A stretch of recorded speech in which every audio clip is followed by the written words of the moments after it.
सपना जो देखा था अब सच हो रहा है। आइए खेलिए गड़ा इलेक्ट्रॉनिक्स। तारक मेहता का उल्टा चश्मा। अरे पर रमेश भाई मैं कहां से दूं? अरे 1000 क्या आप एमआरपी के ऊपर मुझे 5000 एक्स्ट्रा देंगे ना तो भी मैं नहीं दे पाऊंगा क्योंकि माल ही नहीं है। इलेक्ट्रिक चूल्हे का एक पीस नहीं बचा है, सारे बिक गए। नया स्टॉक आते ही सबसे पहला फोन मैं आपको करूंगा। पक्का पक्का। हाँ ओके। हाँ नट्टू काका लिख लिया सेठ जी, लिख लिया।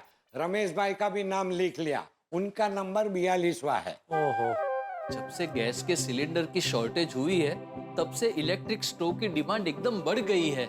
इस लड़ाई की वजह से सबकी हालत खराब हो गई है। गैस की कितनी कमी हो गई है। और गैस के सिलेंडर की कमी तो जमाखोरों की वजह से हुई है। जैसे पता चला कि सिलेंडर की बुकिंग में वक्त लगता है, जिसको जरूरत नहीं है वो लोग भी सिलेंडर जमा करने लगे। बोलो। और फिर इस वजह से गैस के सिलेंडर की कालाबाजारी होती है। सेठ जी, आपको क्या लगता है ये युद्ध कब खत्म होगा? अभी सरकार से बात तो चल रही है मेरी, मैंने बोल दिया है फटाफट खत्म करो ये सब, अभी उनके ऊपर है। नट्टू काका, आपको क्या लगता है ये लड़ाई कब खत्म होगी?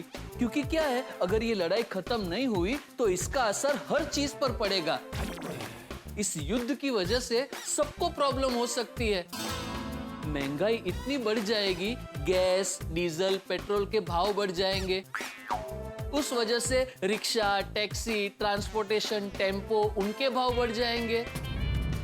सब्जी वब्जी के भाव बढ़ जाएंगे, हर एक चीज के भाव बढ़ जाएंगे। लेकिन एक आम आदमी की पगार थोड़ी बढ़ेगी, वो तो उतनी की उतनी ही रहेगी। कोई भी सेठ ऐसा थोड़ी कहेगा कि जा भाई, जितनी महंगाई बढ़ गई है उतना तेरा पगार भी बढ़ गया, बस। नहीं सेठ जी। हाँ नहीं नहीं नहीं, कोई सेठ ऐसा नहीं बोलेगा।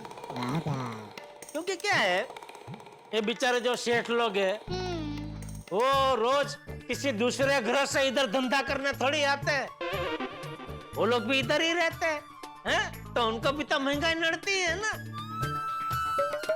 तो वो लोग कैसे बोलेंगे क्या जाओ जितनी महंगाई बढ़ेगी उतना मैं तुम्हारा पगार बढ़ाऊंगा। बराबर है। आज सुबह मैं और नट्टू काका चाय पे यही चर्चा कर रहे थे। बावरी जी भी थे। ओहो, चर्चा में बावरी भी थे। तो चर्चा एकदम गहन हो गई होगी। बहुत बहुत। और सेठ जी, बावरी जी ने तो इस परिस्थिति से निकालने का जो सॉल्यूशन बताया है, सुनकर मैं और नट्टू काका तो एकदम हिल गए। नहीं नट्टू काका? Of course. ओह, बावरी ने ऐसा क्या रामबाण इलाज बताया भाई, मुझे भी बता। बावरी जी ने कहा कि ये सारी परिस्थिति सिर्फ 1 सेकंड में खत्म हो सकती है। अच्छा, अगर लड़ाई बंद कर दे तो। वाह, ये सुन के तो मैं भी एकदम हिल गया भाई। 1 मिनट सेठ जी, थोड़ा हिलना बाकी रखिए। ओह, क्यों, और भी आ रहा है? एक और बात आपको बतानी बाकी है। वो बात सुनकर आप खुशी के मारे हिल जाएंगे। अरे जल्दी बता भाई, जल्दी बता। तो बात यह है सेठ जी कि इस परिस्थिति को मद्देनजर रखते हुए मैंने और नट्टू काका ने यह तय किया है कि हम दोनों मिलकर आपको सपोर्ट करेंगे। अरे नहीं भाई, मैं लड़ाई लड़ने नहीं जा रहा हूँ। अरे ऐसे नहीं सेठ जी, मैंने और नट्टू काका ने यह तय किया है कि जब तक ये लड़ाई चलेगी तब तक हम आपसे पगार बढ़ाने की बात नहीं करेंगे। बराबर ना नट्टू काका? Of course. नहीं नहीं, ये नहीं हो सकता। नहीं नहीं सेठ जी प्लीज। सेठ जी, एम्प्लॉइज का भी फर्ज होता है कि ऐसी परिस्थिति में वो अपने सेठ जी को सपोर्ट करे। वो बराबर है, लेकिन तू जो कह रहा है ना वो वाजिबी नहीं है बेटा। सेठ जी प्लीज ना। अरे बेटा, पहले मेरी पूरी बात तो सुन ले। नहीं, मैं कुछ नहीं सुनूंगा, कुछ नहीं सुनूंगा।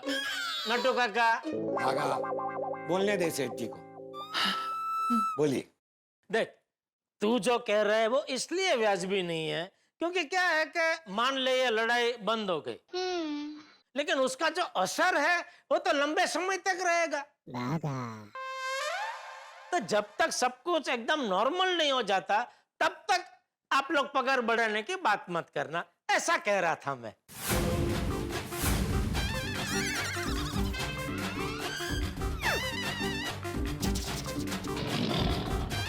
हेलो, कहाँ जा रहे हो? गोडाउन में स्टॉक चेक करने। हाँ हाँ, जाओ जाओ।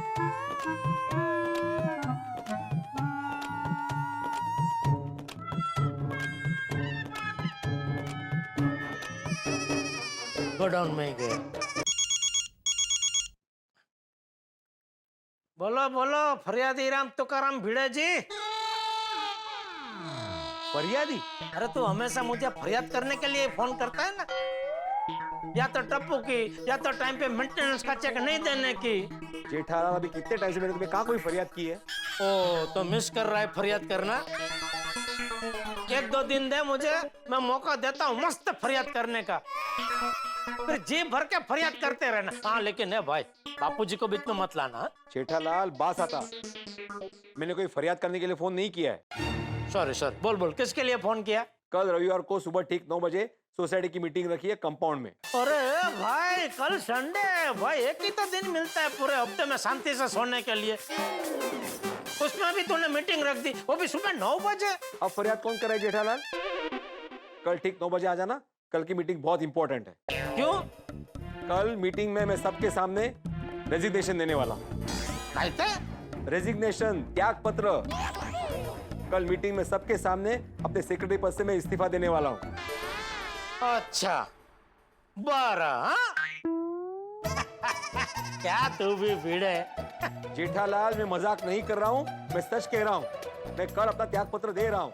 मैं मान ही नहीं सकता भाई, क्योंकि तेरा और सेक्रेटरी पद का रिश्ता ऐसा है जैसे मोबाइल और चार्जर, जैसे मैं और जलेबी फाफड़ा, जैसे सोटी और पार्टी साटी, जैसे अय्यर भाई और भाग्य चाइनीज बनने का। जेठालाल, ये तुकबंदी बिठाला बंद करो। पहले तो ये उटपटांग बातें करना बंद कर। अचानक त्याग पत्र क्यों देना है तुझे? क्योंकि पोपटलाल को लगता है कि मैं सेक्रेटरी पद के लायक नहीं हूँ और मुझे त्याग पत्र देना चाहिए। अरे भाई तू भी कहाँ पोपटलाल की बातों को गंभीरता से ले रहा है? कल को पोपटलाल कहेगा कि माफी बापी को छूटा छड़ा दे दे, तो क्या दे देगा? जेठालाल, क्या बोल रहे हो तुम? माधवी और मेरा जन्मों जन्म का रिश्ता है। बराबर, तो वैसे ही तेरा और सेक्रेटरी पद का भी जन्मों जन्म का नाता है। भाई मैं तो कहता हूँ तेरा जन्म शिक्षक बनने, माधवी भाभी से शादी करने और गोकुलधाम सोसाइटी का सेक्रेटरी बनने के लिए ही हुआ है। इसलिए त्याग पत्र देने का विचार तो त्याग दे। नहीं नहीं नहीं, पोपटलाल ने अपने शब्दों से मेरा दिल दुखाया है। अच्छा ठीक है, मैं उससे बात करता हूँ, वो तुझे सॉरी बोल के अपने शब्द वापस ले लेगा, ठीक है? नहीं जेठालाल, बिल्कुल नहीं।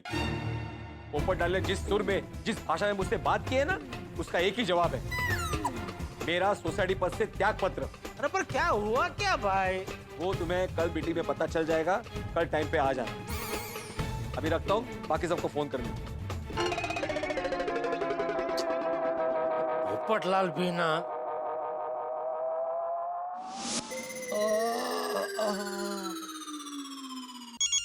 कौन है? भिड़े होगा तो उठाऊंगा ही नहीं। जेठालाल, बोलो जेठालाल। अरे पोपटलाल, ये तुम्हारे और भिड़े के बीच में क्या हुआ है भाई? ये भिड़े की वजह से आज मेरी दुनिया हिल गई। अच्छा, अभी उसका फोन आया था तो उसकी बातों से तो ऐसा लग रहा था कि तुम्हारी वजह से उसकी दुनिया हिल गई है। आ गया फोन उसका? क्या बुराई कर रहा था मेरी? अरे भाई कोई बुराई नहीं कर रहा था, वो कह रहा था कि तुम चाहते हो कि वो सेक्रेटरी पद से त्याग पत्र दे दे। हाँ बराबर है। अरे क्या बराबर है भाई, त्याग पत्र मांगने जैसा क्या किया उसने? अरे भिड़े आलसी हो गया है, सोसाइटी के कामों में लापरवाह हो गया है। पोपटलाल, हो ही नहीं सकता भिड़े सोसाइटी के काम में आलसी और लापरवाह हो जाए, ये बात मैं मान ही नहीं सकता। अरे मैं कह रहा हूँ मानो, मान लो मेरी बात। भिड़े लापरवाह हो गया है। अच्छा, क्या लापरवाही की उसने? तुम कल सुबह सोसाइटी की मीटिंग में आना, तुम्हें सब पता चल जाएगा। अरे अरे ना भिड़े बता रहा है ना पोपटलाल बता रहा है, आखिर क्या हुआ क्या उन दोनों के बीच में? मेहता साहब से पूछता हूँ, शायद उनको पता हो। हाँ बोलो जेठालाल। अरे क्या बोलो जेठालाल, क्या हुआ भाई? अभी ये क्या नया लफड़ा कर दिया? मैंने कौन सा लफड़ा कर दिया? अरे आपने नहीं तो ये पोपटलाल और भिड़े ने। हाँ वो हाँ क्या हुआ क्या? पता नहीं। अच्छा आपको भी नहीं पता? नहीं नहीं, मुझे बस इतना पता है कि कल सुबह भिड़े ने 9 बजे आपातकालीन मीटिंग बुलाई है। वही देखिए ना, कल संडे है, जलेबी फाफड़ा खाने का दिन है, उसमें भी उसने मीटिंग रख दी, वो भी सुबह सुबह 9 बजे। अरे हफ्ते में एक ही तो दिन मिलता है शांति से सोने के लिए। जेठालाल, भिड़े अपना त्याग पत्र दे रहा है और तुम्हें सोने की पड़ी है। अरे वही भाई, और त्याग पत्र क्यों दे रहा है? आखिर ऐसा क्या हुआ उसके और पोपटलाल के बीच में? वो तो अब कल मीटिंग में ही पता चलेगा। तो तब तक क्या अभी हम ऐसे ही हाथ पे हाथ धरे बैठे रहे? तो और क्या कर सकते हैं? अरे क्या कर सकते क्या मेहता साहब, दोनों के बीच समाधान करवा सकते हैं। वाह जेठालाल, ये तुमने बहुत पते की बात कही। है ना? बस तो फिर आज आप ऑफिस से थोड़ा जल्दी निकल के गोकुलधाम सोसाइटी जाके दोनों को जरा समझाइए। समझाइए मतलब? मैं अकेला जाऊं, तुम नहीं आओगे? मुझे आने में कोई प्रॉब्लम नहीं है, लेकिन वो पोपटलाल ने कुछ उल्टा सीधा बोल दिया ना, तो मेरे पास तो त्याग पत्र भी नहीं है देने के लिए। एक लाफा है, लेकिन वो मैं दे नहीं सकता। नहीं नहीं, मेरा अकेला जाना ही बेहतर है। मैं कोशिश करता हूँ समझाने की। ओके। कुछ भी करके भिड़े और पोपटलाल को समझाना ही होगा। आप मान जाइए ना, पर आइए आइए डॉक्टर साहब। हाथी भाई, मेहता साहब, आप डॉक्टर साहब? आपके गुस्से, परेशानी, टेंशन, जिद का इलाज करने आए हैं, तो डॉक्टर ही हुए ना मेहता साहब। थैंक यू मेहता साहब, आप इनको समझाने आए। भिड़े, ये तो मानते हो ना कि गोकुलधाम एक परिवार है ना? हाँ।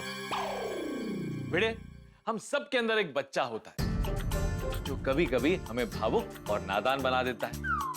और तुम तो पोपटलाल को अच्छे से जानते हो, बरसों से जानते हो। उसके अंदर जो बच्चा है ना, बहुत ही जिद्दी बच्चा है। लेकिन तुम्हारे अंदर जो बच्चा है, बहुत ही समझदार बच्चा है। इसीलिए मेरी बात मानो और त्याग पत्र देने का विचार त्याग दो।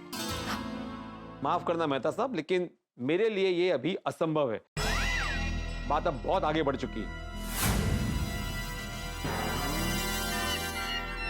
रे, बात है कमान से निकला हुआ तीर थोड़ी है जो वापस ना आ सके। और पोपटलाल की बात का बुरा मान रहे हो? पोपटलाल खुद अपनी बात को गंभीरता से नहीं लेता, तो तुम क्यों ले रहे हो? मौका है, ये सोचने वाली बात है और मानने वाली भी बात है। चलो भिड़े, अब पोपटलाल की बात अपने मन से निकाल दो तो समस्या भी खत्म। हाँ। मेहता साहब, बात मन से निकल ही नहीं रही है। मैं इंसान हूं, रोबो थोड़ी हूं। पोपटलाल के जो ताने हैं ना, वो मेरे दिल में तीर की तरह चुभे। मेरा निर्णय अटल है। इनफैक्ट मेरा निर्णय अभी पिन कोड जैसा है, कभी बदलेगा ही नहीं। भिड़े, किसी भी बात को पिन कोड की तरह नहीं, एड्रेस की तरह लेना चाहिए। जरूरत पड़ने पे बदल सको। मेहता साहब, पोपटलाल ने मुझे बहुत अनाप शनाप बोला है। आप जानते नहीं, आप थे नहीं ना वहां पे। उसने मेरी निष्ठा और ईमानदारी पे उंगली उठाई है। और चाचा जी और हाथी भाई को भी मेरी गलती दिखाई दी। अगर तुम उनकी जगह होते तो शायद तुम भी यही करते।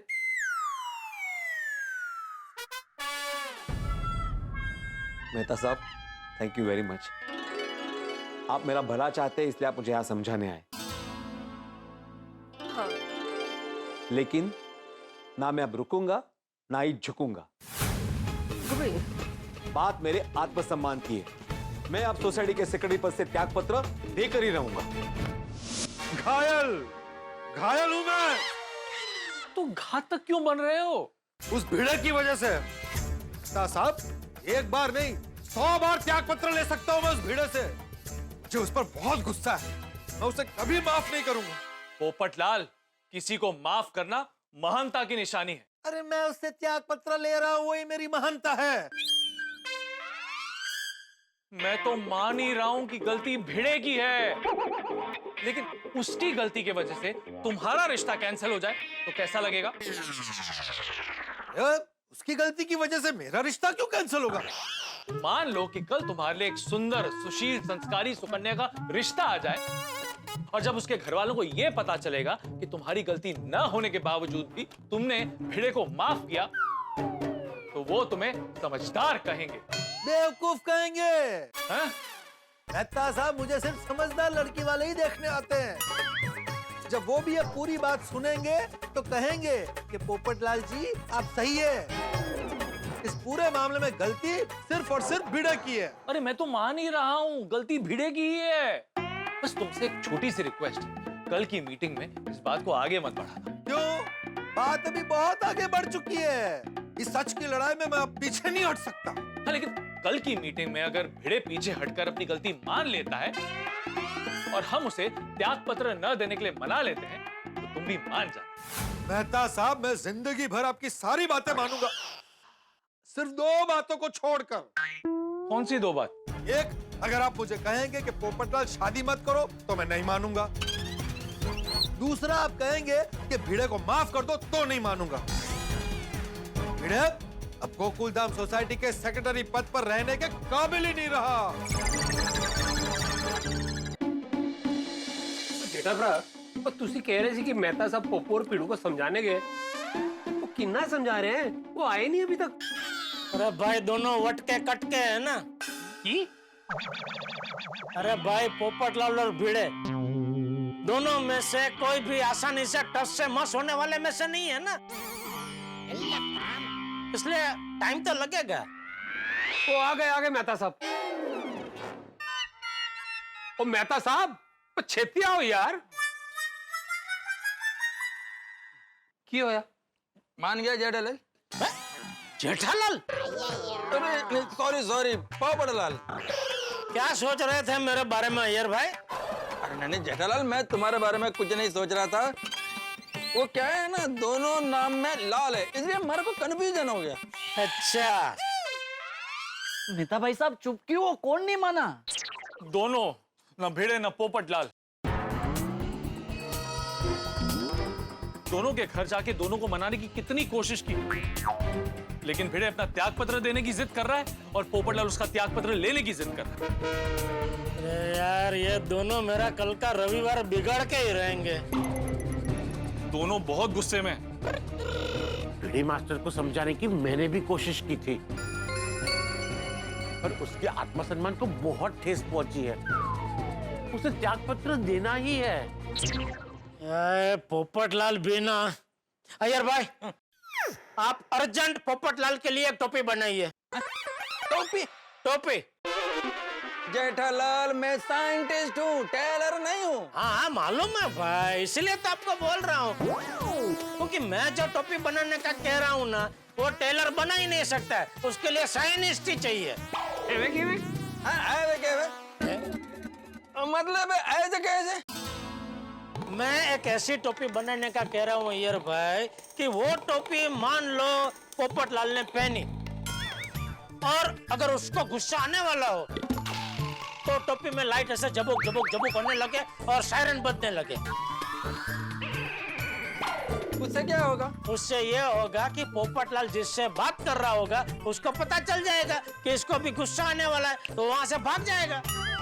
तो पोपटलाल गुस्सा किस पे करेगा? अपने आप पे। जेठालाल, तुम्हारा आइडिया तो अच्छा है, लेकिन प्रैक्टिकली ये पॉसिबल नहीं है। अरे अय्यर भाई, क्या फायदा इतनी पढ़ाई करके साइंटिस्ट बनने का? जेठालाल, तुम तो पढ़ाई का बाल ही मत। ओ अय्यर भाई, जेठालाल, भिड़े और पोपटलाल का झगड़ा कम है कि आप दोनों शुरू हो गए? ओ हाँ, ठंड पाओ। ये लीजिए, ठंडा ठंडा सोडा पीजिए। हाँ ठीक है, लीजिए मेहता साहब।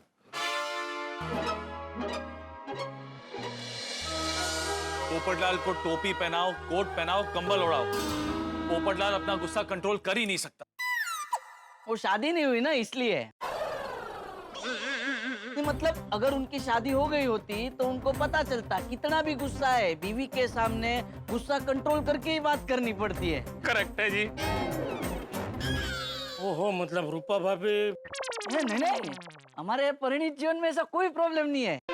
तो ये तो मैं इन जनरल बात कर रहा हूँ। अच्छा अच्छा। तो यारो अब ये पीड़ू और पप्पू के सियाप्पे का क्या करें? वो तो अब कल की मीटिंग में ही पता चले। कल मीटिंग में बहुत बड़ा हंगामा होगा। आपने बड़े भाई से को समझाया कि नहीं? समझाया, पर ये है कि माने ही नहीं। माधवी भाभी, आपको ना भिड़े भाई को सोडा पीने भेज देना चाहिए था। पुरुष मंडली पोपट भाई और भिड़े भाई को मिलके समझा देते थे। मैंने बोला इनको सोडा पी कर आइए, दोस्तों को मिल कर आइए, पर ये है कि मान ही नहीं रहे हैं। मतलब भिड़े भाई परेशान हैं और बहुत गुस्से में हैं। अब तो मुझे ऐसा हो रहा है ना कि ना ही हम मंगोड़ी और वेफर बनाने का प्लान करते, ना ही टप्पू से ना टेरेस धोती, ना ही पोपट भाई से के घर पर पानी गिरता और ना ही ये सारा हंगामा होता। जब झगड़ा होने वाला होता है ना तो किसी भी वजह से हो जाता है। माधवी भाभी, तुमने શું લાગે આજે રાતના जो भिड़े भाई चैन थी सोई गया तो कल सुबह उठ के क्या उनका मन बदलेगा? मतलब वो अपना रेजिग्नेशन देने का डिसीजन बदल देंगे?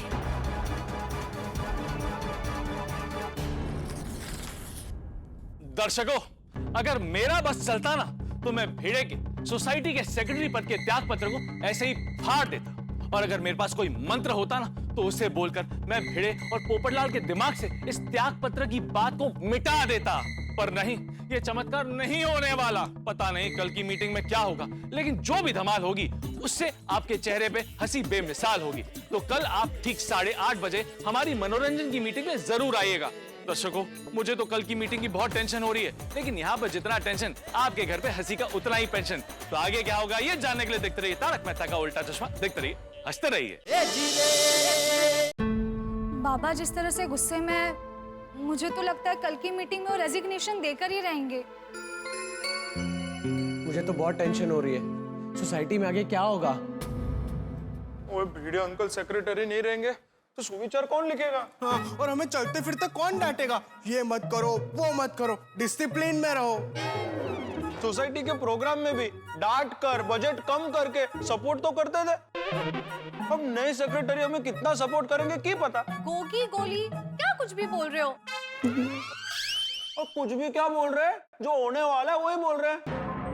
हाँ, अब भिड़े अंकल को रेजिग्नेशन देना ही है और पोपट अंकल को उनका रेजिग्नेशन लेना ही है। हाँ, और हम कुछ कर भी नहीं सकते। और नहीं तो की, हम तो जैसे मूवी देखते वैसे देखेंगे, और की कर सकते हैं। नहीं, हमें बड़ों की मीटिंग में जाना ही नहीं है। हम वहाँ जाकर क्या करेंगे, क्या कहेंगे? हाँ, वो लोग आपस में इस इशू को सॉर्ट आउट कर लेंगे। पर पोपट अंकल को मेरे ईमानदार बाबा पे ऐसा आरोप नहीं लगाना चाहिए था। सोनू, तू टेंशन मत ले। हाँ, जस्ट चिल। पर टप्पू, कल मीटिंग में प्रॉब्लम सॉल्व होने की जगह और ज्यादा बढ़ गई तो? हाँ, गोकुलधाम की मीटिंग है, यहाँ कुछ भी हो सकता है। भिड़े अंकल रेजिग्नेशन देने से मना भी कर सकते हैं और नहीं भी। हाँ, मैंने नहीं लगता भिड़े अंकल किसी की बात सुनेंगे। बड़े जिद्दी है। Sorry friends, I am sure कल सुबह गोकुलधाम में बड़ा हंगामा होगा। फ्रेंड्स, हंगामा रोकने के लिए कल हम एक अलग कोशिश करेंगे। हाँ? कैसी कोशिश? सुनो।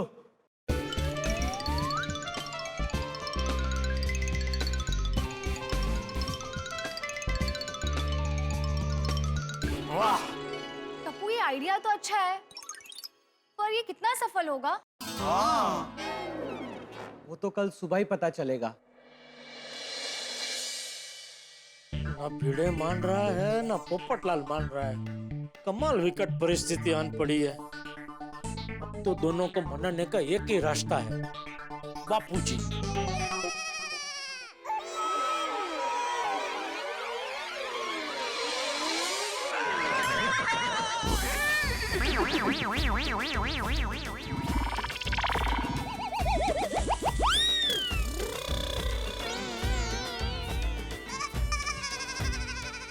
क्या कर रहा है? तो बापूजी टकराया कहाँ? टकराया होता तो? सॉरी, उठते घोड़े की तरह कहाँ जा रहा था? मैं आप ही से मिलने आ रहा था बापूजी। ले, मैं तुझसे मिलने आ रहा था। अच्छा, क्यों, क्या हुआ? पहले तू बता। नहीं, पहले आप बताइए बापूजी, आप बड़े हैं। ए बड़े वाली बता न भाई। ठीक है, आइए बैठिए। ओहो, देखिए कोई गंभीर बात है? बहुत। बोल बोल। वो भिड़े ने कल आपातकालीन मीटिंग बुलाई है और मीटिंग में वो अपने सेक्रेटरी पद का त्याग पत्र देने वाला है। हाँ तो बापूजी दूसरा सेक्रेटरी कौन बनेगा? तू बन जा। अरे मैं कैसे बन सकता हूँ बापूजी? क्यों? सेक्रेटरी के कितने सारे काम होते हैं। पूरी सोसाइटी का हिसाब किताब देखना, फिर सबका मेंटेनेंस का चेक जमा करना, फिर सोसाइटी का वो छोटा मोटा रिपेयरिंग का काम देखना, और सबसे मेन बापूजी सुविचार। रोज नए नए सुविचार मैं कहाँ से लाऊंगा? ठीक है तो मैं बन जाऊं? आप ये सारे काम कर पाएंगे? अरे अरे तो फिर तू है ना, तू मेरी मदद कर देना। बापूजी ये सब में मैं आपकी मदद करूंगा तो फिर दुकान जा ही नहीं पाऊंगा। तो और कौन हो सकता है सेक्रेटरी? भिड़े के अलावा और कोई सेक्रेटरी नहीं हो सकता बापूजी। इसीलिए मैं आपसे यही कहने आ रहा था कि कल आप मीटिंग में आना और पोपटलाल और भिड़े दोनों को समझाना और इस मड़ा घाट का उकेल ला देना। अरे मैं ये कहने आ रहा था। अरे वाह, क्या अरे वाह? मतलब आपने पहले ही नक्की कर लिया था कि आप कल मीटिंग में आएंगे और दोनों को समझाएंगे। नहीं भाई, मैं तो तुझे ये कहने आ रहा था कि कल की मीटिंग में मैं नहीं आ पाऊंगा। क्यों? अरे कल हमारे यंग गोल्ड ग्रुप की फुटबॉल की फाइनल मैच है और मैं गोलकीपर हूँ, तो मुझे वहां जाना पड़ेगा। गोलकीपर? हाँ। पर बापूजी गोलकीपर को तो उड़ी मार मार के गोल बचाने होते हैं। हाँ तो आप मुझे एक बात बता, फुटबॉल में मैच कौन जीताता है? जो गोल करता है वो। गलत। तो गोलकीपर। बिना गोल किए वो मैच कैसे जिताता है? देख, जैसे क्रिकेट में बॉलर विकेट लेके मैच जिताता है ना, उसी तरह फुटबॉल में गोलकीपर गोल बचा के मैच जिताता है। इसलिए हमारे यंग गोल ग्रुप ने यह तय किया है कि गोलकीपर तो मुझे ही बनना चाहिए। कि हमारे पूरे यंग गोल ग्रुप में सबसे फुर्तीला तो मैं ही हूं ना।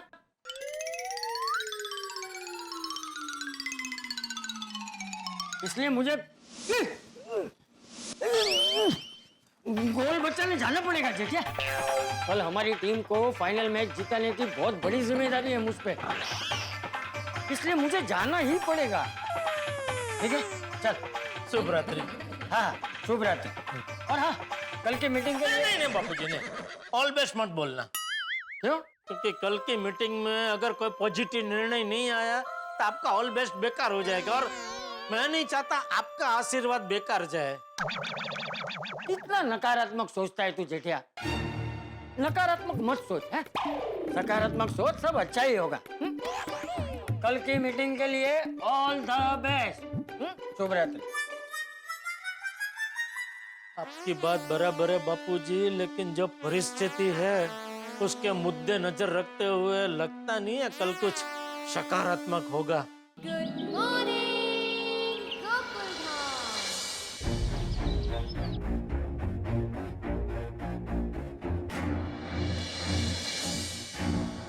पोपटलाल, तुम्हें मेरा त्याग पत्र चाहिए था ना? आज की मीटिंग में मैं मेरा त्याग पत्र देकर ही रहूंगा।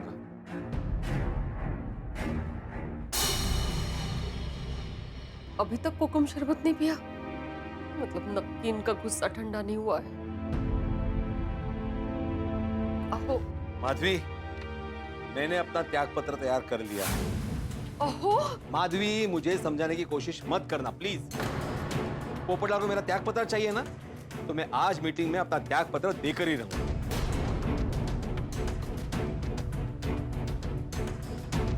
और एक बार आप ठंडे दिमाग से सोचिए।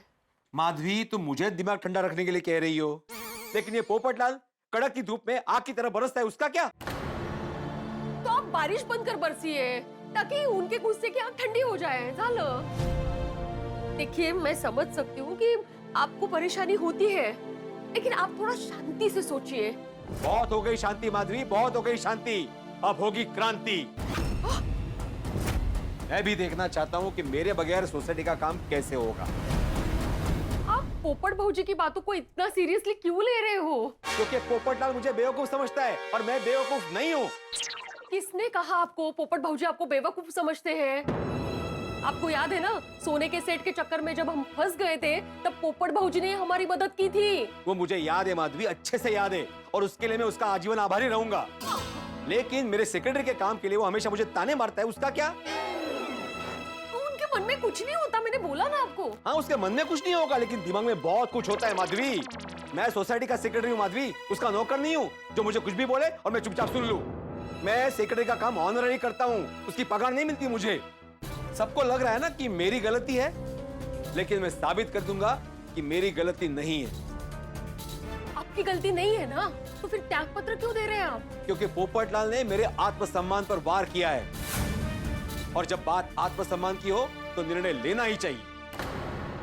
महाभारत में भी श्री कृष्ण ने अर्जुन से कहा था, हे पार्थ, कायरता मत अपनाओ, हृदय की कमजोरी छोड़कर अन्याय के खिलाफ खड़े हो जाओ। अहो, सोसाइटी की बात को कहां से कहां लेकर गए आप? देखिए, बस माधवी बस, मुझे और कुछ नहीं समझना। मैं अपना त्याग पत्र देने से पीछे नहीं हटूंगा।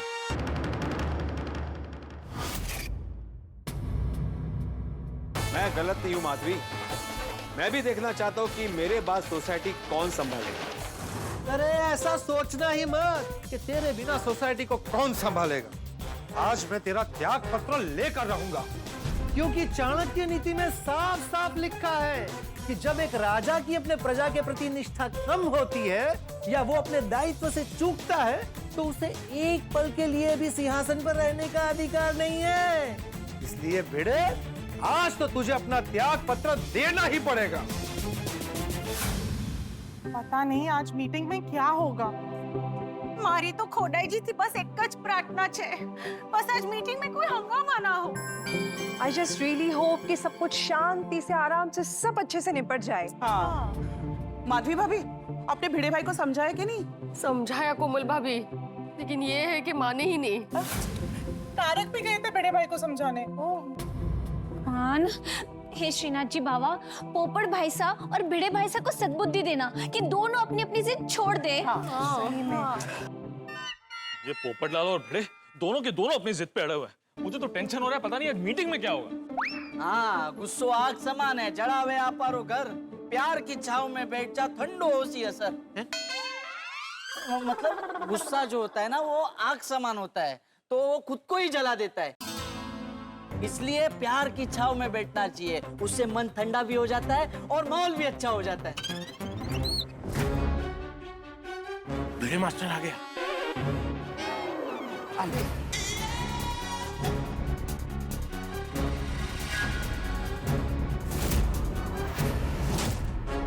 पोपट भाई सा आ गए।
मैं क्या कहता हूँ, सब लोग आ गए तो चलो मीटिंग शुरू करते हैं। चलो चलो चलो चलो चलो चलो।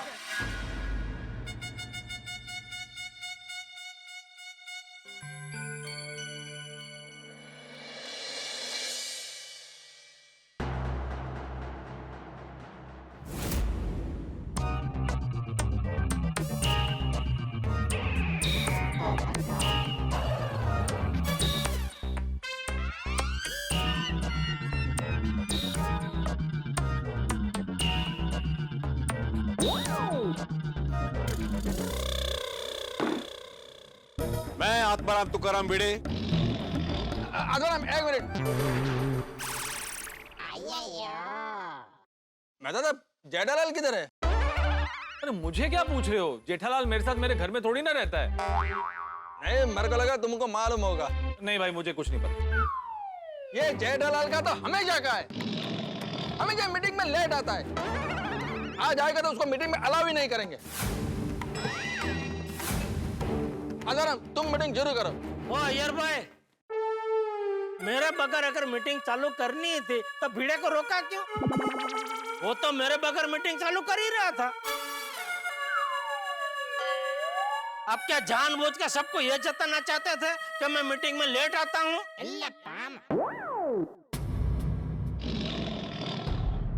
नहीं जेठा जी, ऐसी बात नहीं है। वो क्या है ना कि मीटिंग शुरू हो रही थी, सब लोग आ गए थे, आप नहीं दिखे ना, तो इसलिए अय्यर ने ऐसा कहा।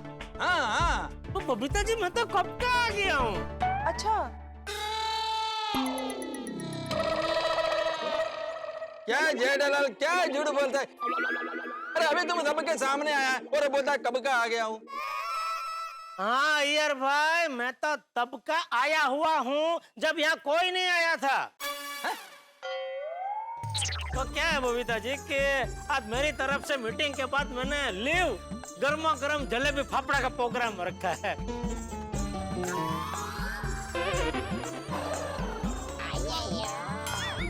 तो उसके लिए स्पेशल महाराज को बुलाया है। अभी वो महाराज आ गए तो मैं और अब्दुल महाराज के गार्डन में व्यवस्था करवा रहे थे। ओह अच्छा। अरे वाह, फिर तो मजा आ जाएगा।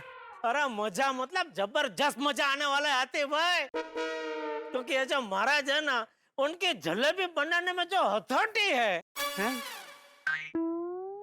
जेठा भाई साहब, महाराज हथौड़ी से जलेबी बनाते हैं? नहीं हथौड़ी नहीं रूपा भाभी, हथौड़ी मतलब ये जलेबी बनाने में महाराज के जो मास्टर ही है। अच्छा अच्छा। वो इतनी मस्त कुरकुरी जलेबी बनाते हैं। वो अंग्रेजी में क्या कहते हैं बबीता जी? वो क्रिस्पी, क्रिस्पी जलेबी बनाते हैं, एकदम मस्त क्रिस्पी। हाँ वही वही वही। हाँ वाह जेठालाल वाह, लगता है मेरे त्याग पत्र देने से बहुत खुश हो रहे हो तुम। हाँ, इसीलिए तो सबको जलेबी फाफड़ा की पार्टी दे रहे हो। अरे भाई ऐसी बात नहीं है भिड़े।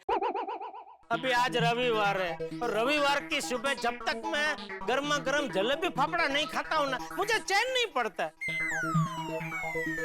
अभी तूने रविवार की सुबह ही मीटिंग रख दी, तो मैंने सोचा अभी सब लोग मिल ही रहे तक के ना, सब लोग साथ में मिलके जलेबी फाफड़ा की जय फत उड़ाए। चलो चलो जल्दी मीटिंग खत्म करो। अरे लेकिन डॉक्टर आते अभी मीटिंग चालू तो होने दो। हाँ तो जल्दी चालू करो। हाँ जेठालाल, तुम मीटिंग में बैठ रहे हो कि जलेबी फाफड़ा बनाने जा रहे हो?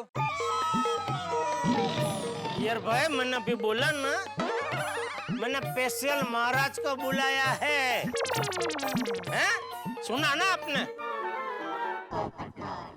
तो जल्दी से ये चेयर लो और बैठो ताकि मीटिंग चालू हो सके। हाँ मीटिंग चालू करो।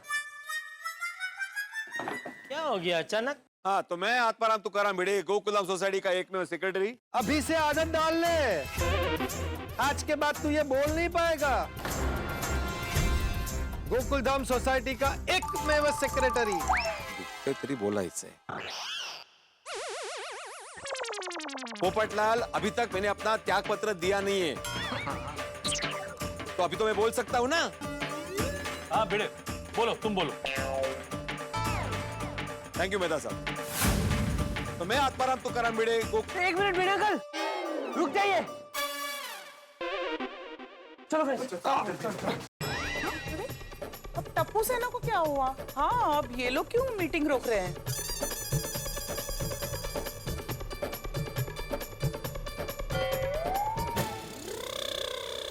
टप्पू सेना, ये आप लोगों के हाथ में क्या है? अहंकार से लड़ाई बढ़ती है और समझदारी से टलती है।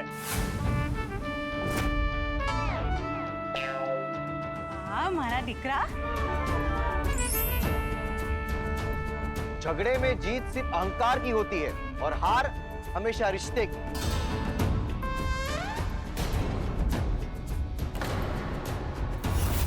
गुस्से में कही बात बाद में बन जाती है पश्चाताप। वाह, सो स्मार्ट बेबी। वाह वाह बेटा वाह। इसीलिए पोपट अंकल आप हंसते रहिए, मुस्कुराते रहिए और आपका गुस्सा कैंसिल कर दीजिए।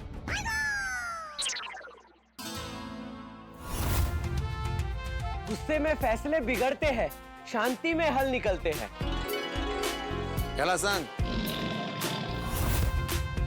सोसाइटी में हमेशा एकता बनी रहनी चाहिए।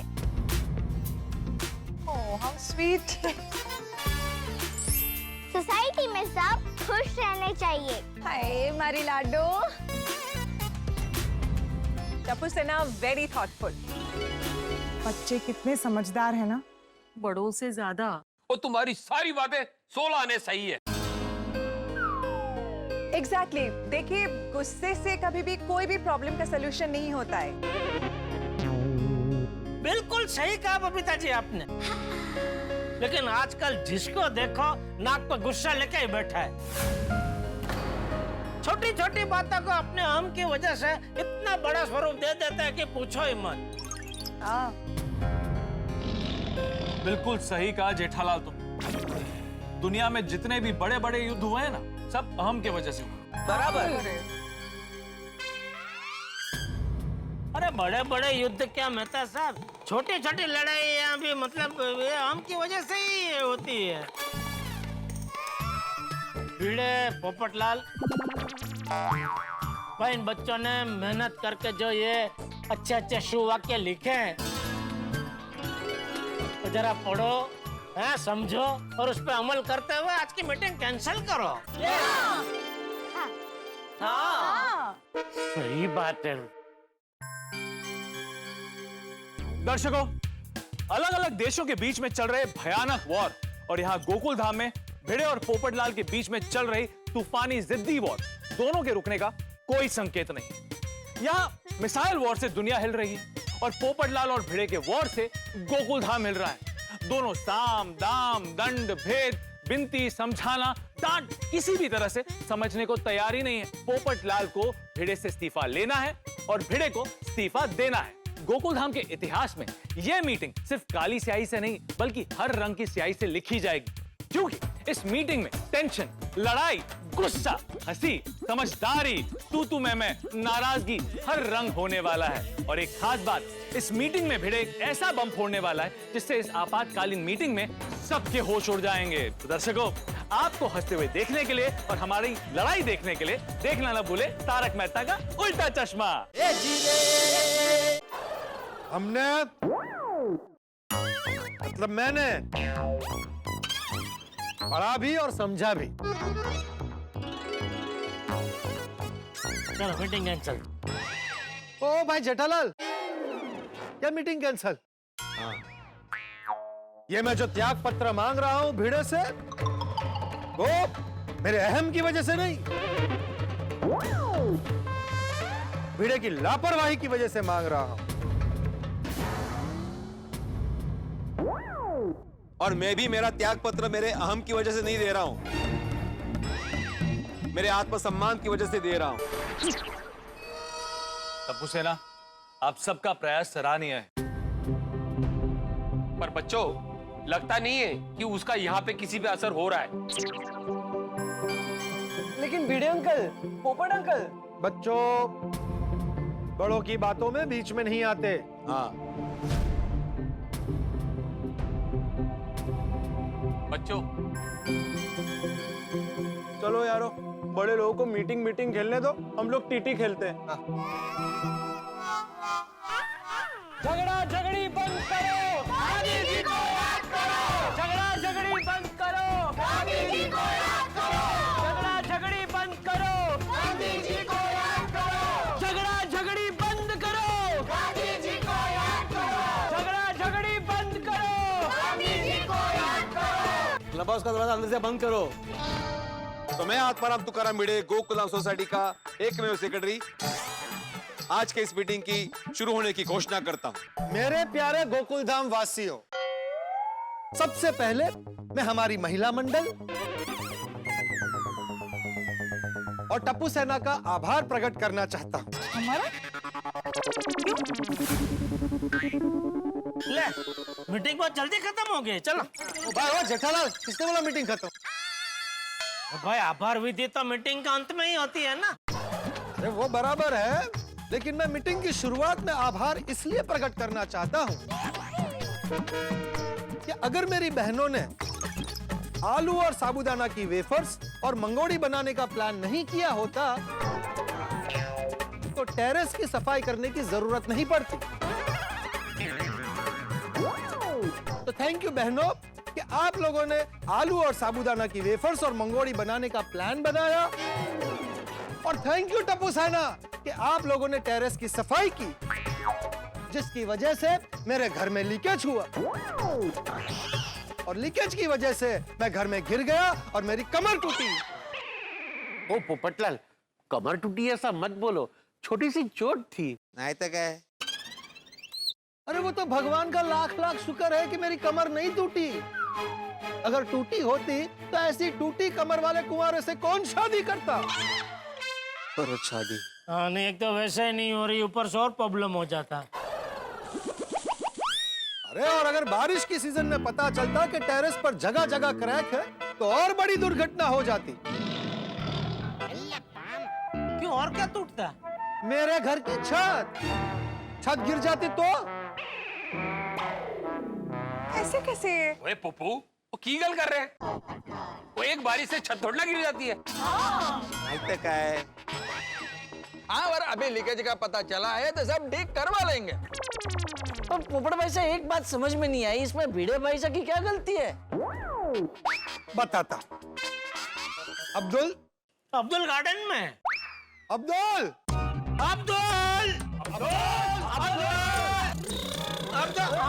क्या हुआ?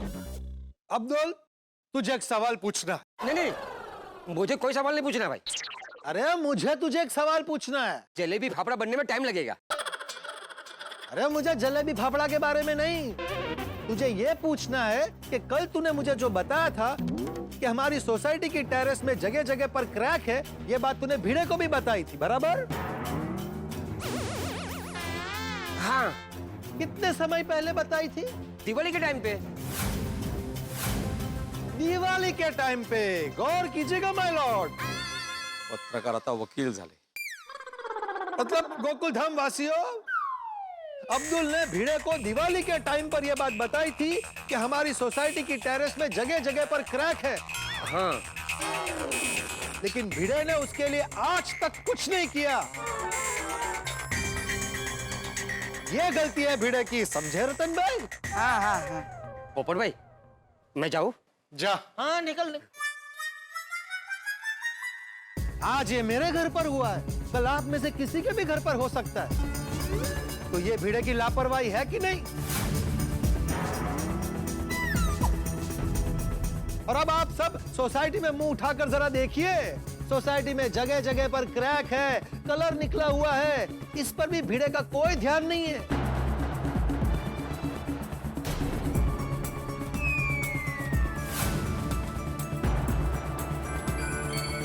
सेक्रेटरी होने के नाते इन सब बातों पर भिड़े का ध्यान होना चाहिए कि नहीं? ये भिड़े की लापरवाही है कि नहीं?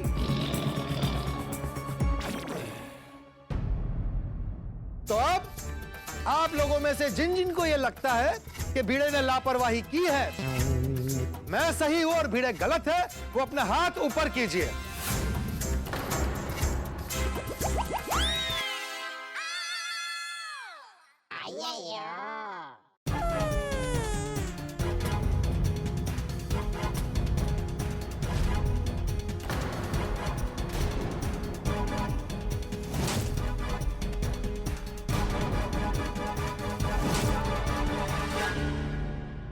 अरे मेहता साहब, सोच क्या रहे? आपने तो मुझे कहा था कि भिड़े की ये गलती है, तो हाथ ऊपर कीजिए।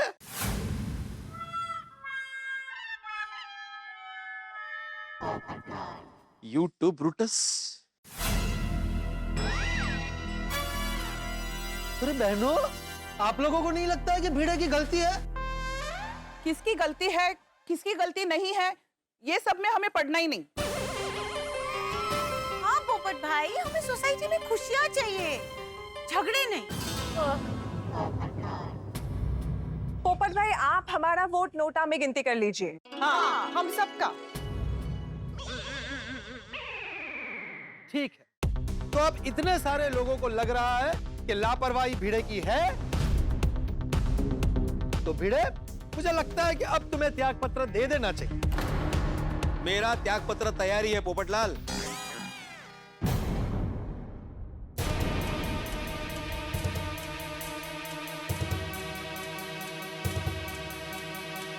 ये रहा मेरा त्याग पत्र।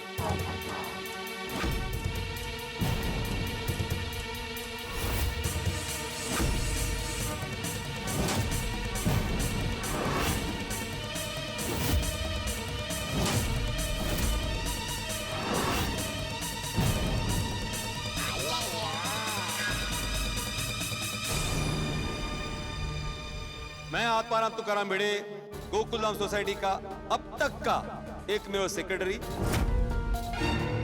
गोकुलधाम सोसाइटी के सेक्रेटरी पद से इस्तीफा देता हूं। आज के बाद गोकुलधाम सोसाइटी संबंधित किसी भी काम से मेरा कोई लेना देना नहीं है। कमिटी मेंबर और सोसाइटी के सभी सदस्यों से निवेदन है कि मेरा इस्तीफा स्वीकार करें। आप सबका कृपाभिलाषी आत्माराम तुकाराम भिड़े।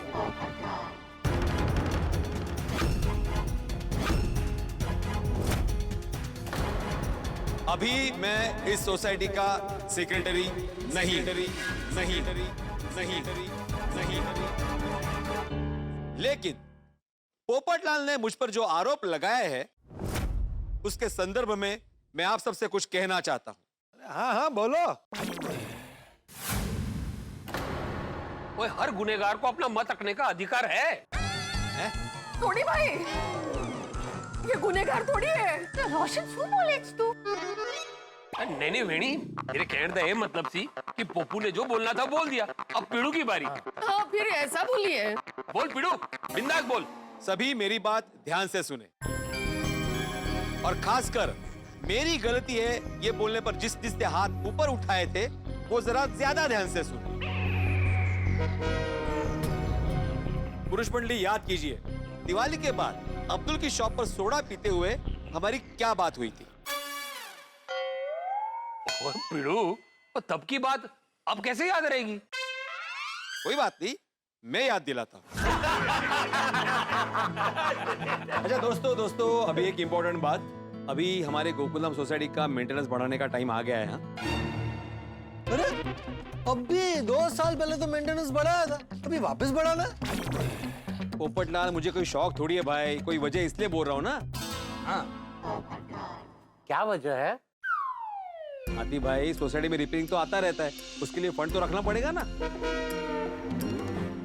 पीड़ू, अभी तो रिपेयरिंग नहीं करानी है ना, तो अभी ये लेकर क्यों बैठ गया तू? थोड़ी सब मिलते तभी तो ये बात करूंगा ना मैं। अरे भाई, हम पूरा दिन दुनिया भर का काम करके शाम को यहाँ पर 2 घड़ी गप्पे मारने आते हैं, फ्रेश होने आते हैं। और मितागी, उसमें तूने कहाँ ये टेंशन वाली बात शुरू कर दी? हाँ भिड़े भाई साहब, आप सोडे का मजा लीजिए, नहीं तो सोडे को बुरा लगेगा और वो उड़ जाएगा। सही बात है। भिड़े, इसके बारे में आराम से बात करेंगे। हाँ। मैं तो कहता हूँ भाई, तो फुर्सत से एक मीटिंग बुलाना, उसमें हम लोग विस्तार से इसके ऊपर चर्चा करेंगे। पोपटलाल, कुछ याद आया? हमारी रिपेयरिंग फंड को लेकर बात हुई थी, तब आप सब ने मेरी बात को नजरअंदाज किया था।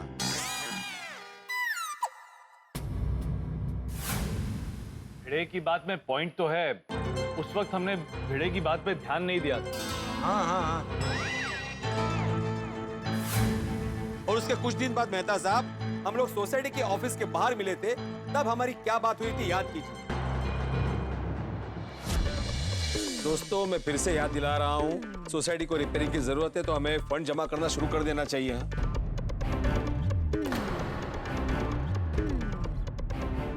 लेकिन भिड़े, पोपटलाल जयपुर गया हुआ है, एक बार वो आ जाए, उसके बाद इस बारे में बात करते हैं। सही बात है, बिना पोपटलाल के हमने कुछ भी तय किया तो वो कैंसल कैंसल बोल के हमारी दुनिया हिला देगा। Correct correct. नहीं नहीं, ये मेहता साहब और हाथी भाई की बात बराबर है। एक बार पोपटलाल को आ जाने दो। तो पिड़ो, अभी के लिए रिपेयरिंग के लिए फंड इकट्ठा करने वाली बात कैंसल कैंसल कैंसल। नहीं, बराबर है। आत्माराम ने फंड के बारे में बोला था, लेकिन हम लोगों ने हदी में टाल दिया था। पोपटलाल के जयपुर से आने के बाद हम सब मेहता साहब आपके घर पे मिले थे। मैंने फिर से रिपेयरिंग की बात निकाली थी, तब याद कीजिए क्या हुआ।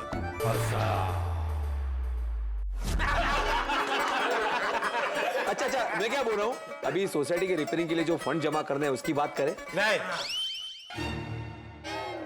अरे भाई, पहले मेरी शादी की बात कर। अरे जितनी चिंता तू सोसाइटी की करता है ना, उससे आधी चिंता अगर तू मेरी शादी की करता ना, तो अब तक मेरी शादी हो गई होती, 2 बच्चे हो गए होते, और वो तुझे भिड़े चाचा बोल के पूरे सोसाइटी में घूमते हैं। नहीं नहीं भाई, पोपटलाल की बात बराबर है। भिड़े, अभी तो सोसाइटी की सब बातें बाजू पे रख दे और सबसे पहले पोपटलाल के लिए सुकन्या ढूंढ। हाँ, ढूंढ? इसको क्या गोद लिया क्या मैंने? ठीक है, हम सब ढूंढते हैं भाई। हाँ ठीक है, तो फिर आप में से जो सबसे पहले मेरे लिए सुकन्या ढूंढ कर लाएगा, उसका सोसाइटी का पूरे साल का मेंटेनेंस मैं भरूंगा। अरे पूरे 1 साल का? हाँ, 1 साल का। लेकिन तुम्हारा खुद का? अरे वो तो मैं भरूंगा ही ना। क्यों, तेनू डाउट है? तो बराबर है, क्लियर कर लेना आज। ये लीजिए ठंडा ठंडा शरबत।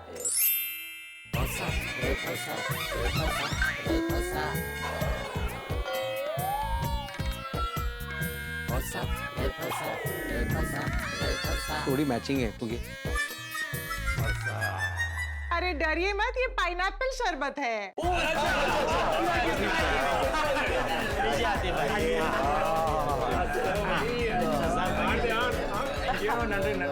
जैसा कि आप जानते हैं कि पोपटलाल जी की आदत है कि हर एक बात उसके शादी तक लेके जाने की, वो बात भी वो अपनी शादी तक लेके गया, जिसकी वजह से रिपेयरिंग की बात साइड में रह गई।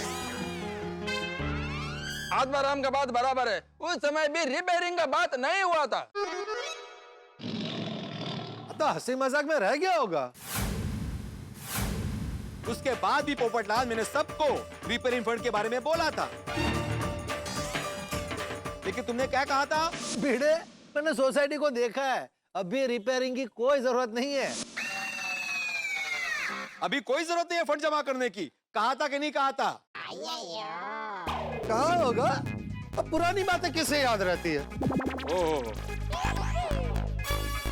अब मुझे थोड़ी पता था कि सोसाइटी की टेरेस में इतने सारे क्रैक्स हैं।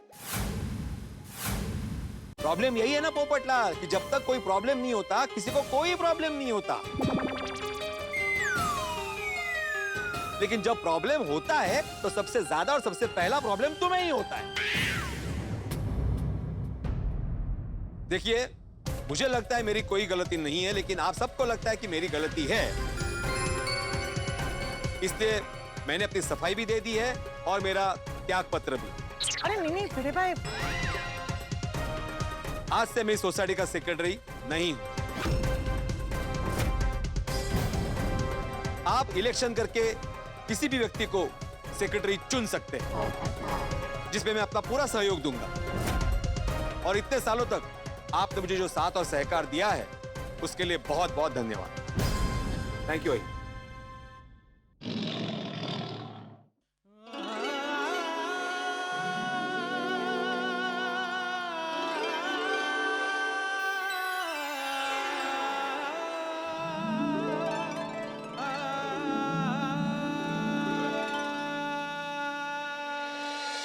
तो मैं आत्माराम तुकाराम भिड़े, गोकुलधाम सोसाइटी का एकमेव सेक्रेटरी, आपका हार्दिक स्वागत करता हूं।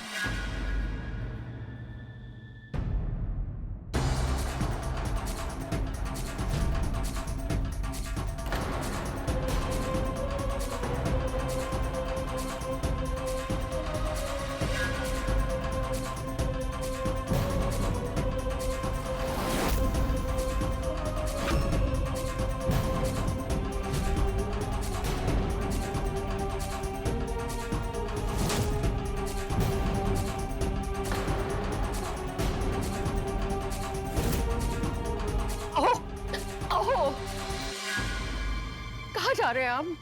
घर पर माधवी, आज से मेरा सोसाइटी में कोई काम नहीं। सुनिए ना, मेरी कोशिश पर करा, मुझे नहीं सुनना किसी की बात। तो ऐसा नहीं कर सकता। हम तुझे कहीं नहीं जाने देंगे और तुझे तेरा फैसला वापस लेना पड़ेगा। प्लीज। हाँ भिड़े रुक जाओ, हमें पता चल गया कि तुम्हारी कोई गलती नहीं है। हाँ हाँ भिड़े, तेरी कोई गलती नहीं है भाई। तूने तो हमें बार बार याद दिलाया, लेकिन हमने तेरी बात को गंभीरता से ली नहीं।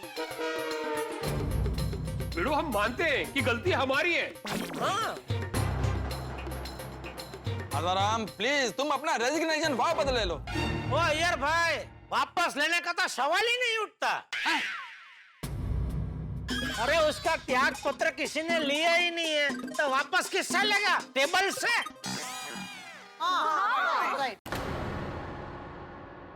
जेठालाल, मैं अपना त्याग पत्र वापस नहीं लूंगा। भिड़े भाई साहब, मन में राखे रोज जो बनी बात बिगड़ाए, मीठा बोल और मुस्कान सु व्यथा दूर भगाए।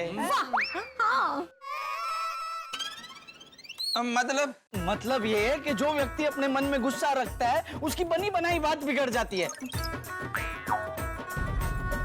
और जो मीठा बोल के मुस्कान रख के काम करता है, वो सबकी परेशानी दूर कर देता है। बिल्कुल बराबर। वाह, क्या बात है। रतन भाई, इतने साल से मीठे बोल बोल के ही काम कर रहा हूँ भाई, फिर भी कड़वे बोल सुनने पड़े ना।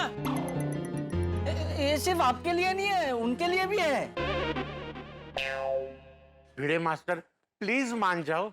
हाँ। नहीं, जब देखो तो पोपटलाल मुझे खरी खोटी सुनाता रहता है। ये मुझे मंजूर नहीं है, अब बहुत हो गया। अरे आप में से भी कोई सेक्रेटरी पद की जिम्मेदारी लेके देखो ना। एक गल तू पल्ले बांध ले, और तू कल भी हमारा सेक्रेटरी था, आज भी है और हमेशा रहेगा। नहीं सोडी, मैं गोकुलधाम सोसाइटी का एकमेव सेक्रेटरी था, अब नहीं हूँ। अरे पोपटलाल, वहाँ खड़े खड़े देख क्या रहे हो? इधर आओ, माफी मांगो भिड़े की। माफी मांग दीजिए ना प्लीज। हाँ प्लीज पोपट भाई, प्लीज जाओ नहीं पोपट भाई, प्लीज। अरे पोपटलाल, सोच क्या रहे हो? आओ।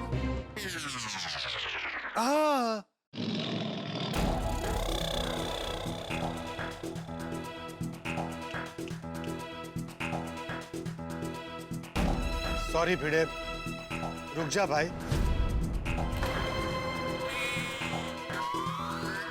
मैंने तुझ पर जो आरोप लगाए थे वो मैं वापस लेता हूं। तू भी अपना त्याग पत्र वापस ले ले। अब आपको पता चला कि पोपटलाल के घर का लीकेज क्यों ठीक नहीं हुआ। भिड़े अपनी जगह पर बिल्कुल सही है, ये बात पोपटलाल और गोकुलधाम वासियों ने मानी।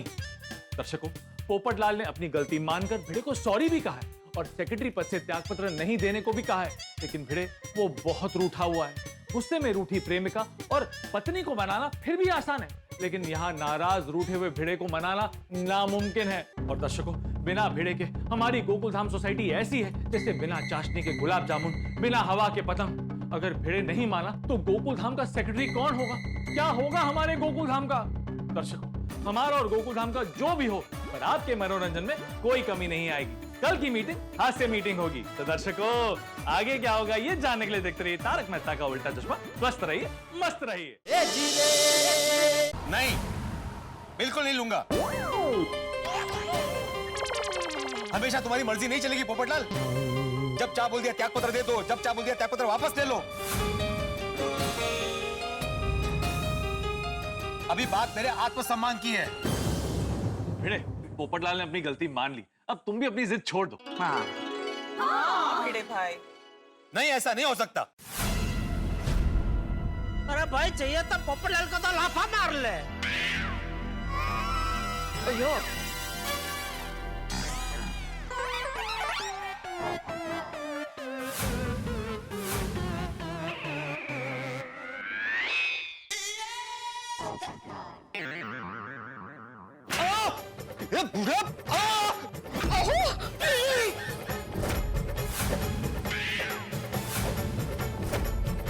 जेठालाल! अरे मुझे क्या पता, वो सच में मार देगा। अब तुम्हें मेरे हाथ के 2 तमाचे खाने पड़ेंगे। नहीं, कुछ नहीं, रुको।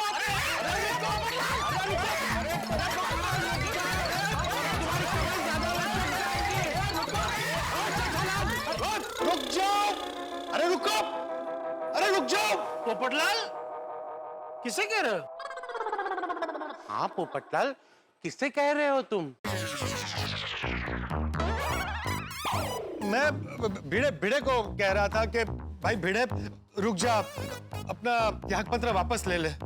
नहीं, मैं अपना त्याग पत्र वापस नहीं लूंगा। तोड़ी, मुझे जाने दे। ऐसा नहीं। ठीक है।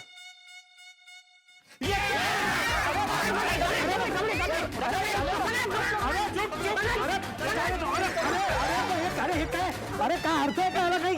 अरे ऐसे कौन करता है? अरे हम करते हैं। अरे वो रतन भाई, आप क्या कर रहे हैं? अरे क्या कर रहे हैं क्या? अरे अरे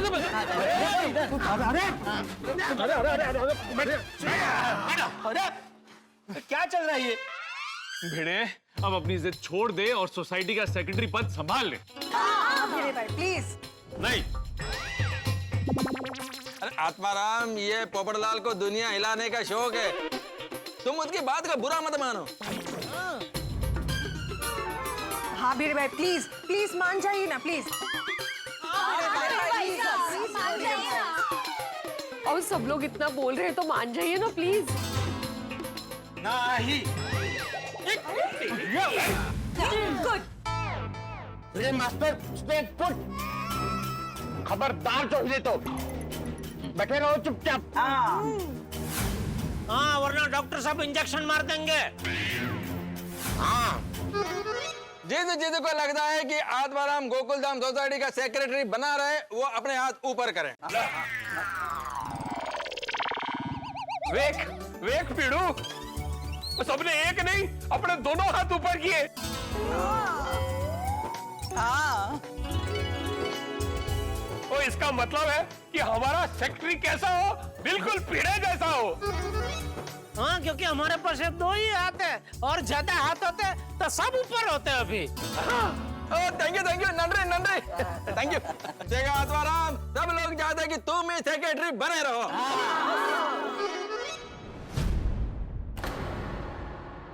भिड़े भाई, तेरी बात बराबर है। तूने बार बार हमें रिपेयरिंग के बारे में याद दिलाया था, और हर बार हमने तेरी बात को नजरअंदाज किया। लेकिन क्या है ना, मेरा काम विरोध पक्ष जैसा है। मैं विरोध करूंगा तभी गलती के बारे में पता चलेगा ना। ओए पप्पू, वो पुरानी बातों में मिट्टी पा। वो पीड़ू ने सॉरी बोल, ते गले लग। सॉरी भिड़े। अरे एक मिनट।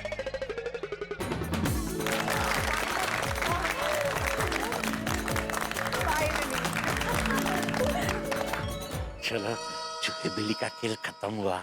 इसमें से चूहा कौन और बिल्ली कौन? छोड़ो ना, दोनों मान गए, वो ज्यादा इम्पोर्टेंट है। हाँ, चल भाई भिड़े, अभी बोल दे, मैं गोकुलधाम सोसाइटी का एकमेव सेक्रेटरी। तुम? नहीं मैं। वही तुम? नहीं मैं।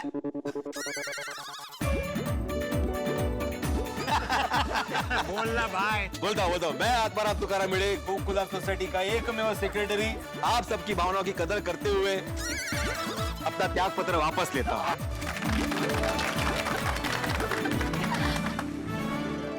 अरे भाई, अभी इसको संभाल के रखना नहीं है, ला इधर।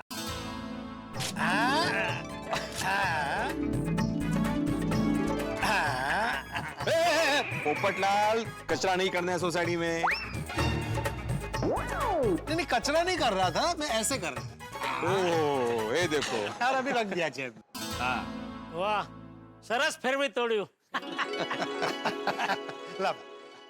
देखा पोपटलाल, हमारा भिड़े मास्टर जितना अच्छा सेक्रेटरी है, उतना अच्छा जागरूक नागरिक भी है। भाई भिड़े, तू अभी वापस सेक्रेटरी पद पे आ गया है, तो मैं तुझे एक बिल दूंगा, उसे तू सोसाइटी फंड के खर्चे में डाल के पैसे दे देना। कौन सा बिल? अरे भाई, मेरी कमर टूटी, मैंने डॉक्टर को कंसल्ट किया, उन्होंने मुझे दवाई दी, क्रीम दिया, बेल्ट दिया, उसका बिल। पोपटलाल, इसमें से किसी भी चीज का पैसा मैंने नहीं लिया है, तो फिर तुम किस बात का पैसा मांग रहे हो? ओए पप्पू, गलत है। अरे ठंड रख भाई, मैं मखौल कर रहा था, माहौल को हल्का कर रिया सी। अब माहौल हल्का हो गया है तो पेट भारी कर ले,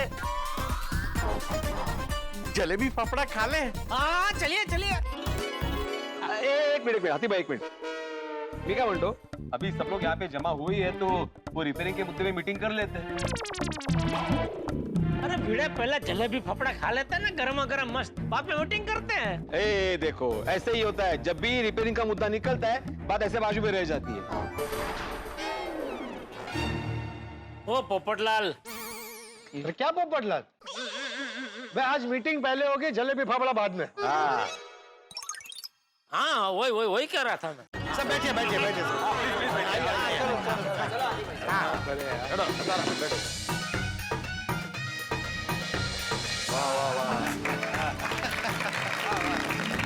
अब आ गया लाइन पे, लाइन में।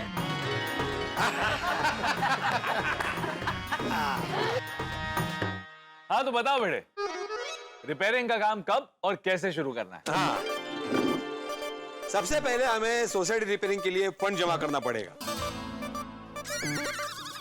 छान वाटते। थैंक यू देवा। वो सोसाइटी के रिपेयरिंग के लिए फंड जमा करने वाली बात हमारे दिमाग में बोल्ट पे नट की तरह फिट बैठ गई है। तू दस आगे करना की है? हाँ। सही बात है भिड़े मास्टर, तुम जब कहोगे जैसे कहोगे हम सोसाइटी रिपेयर करने के लिए फंड जमा कर देंगे। हाँ तो भाई बताओ अब करना क्या है? बारिश की सीजन शुरू हो उससे पहले टेरेस की रिपेयरिंग होना जरूरी है, तो हम टेरेस के वाटरप्रूफिंग से शुरू करवाते हैं। हाँ लेकिन पोपटलाल, इसके लिए हमें महिला मंडल की राय लेनी पड़ेगी, क्योंकि उनको टेरेस पे साबूदाना वेफर, आलू वेफर ये सब सुखाना था ना। हाँ भिड़े भाई साहब, टेरेस का काम होते ही मंगोड़ी, आलू वेफर, साबूदाना वेफर, चकली ये सब बनाने का प्लान शुरू कर देंगे हम। भिड़े भाई, पहले तो टेरेस का ही काम होना चाहिए, है ना? हाँ, पहले टेरेस का ही होना चाहिए। हाँ, वही। चलो चलो अभी जलेबी फाफड़ा खाते हैं। हाँ चलो चलो। अरे रुको रुको, बैठो बैठो, आती भाई बैठ, जेठालाल बैठ जाओ। अरे अभी क्या? सोसाइटी में भी जो कलर काम, वाटरप्रूफिंग का काम करना है वो किसको देना है वो तय करना बाकी है। अरे भिड़े भाई तो एकदम सिंपल और सहेलू छे। लास्ट टाइम जिसको वाटरप्रूफिंग का काम दिया था ना, उसी को वापस बुला लो। वाह मेरी सियानी पार्षद, भाई 16 आने सही गल कही है तूने। अब पुराने कॉन्ट्रैक्टर को बुला ले। अरे अरे अरे बैठो बैठो जेठालाल,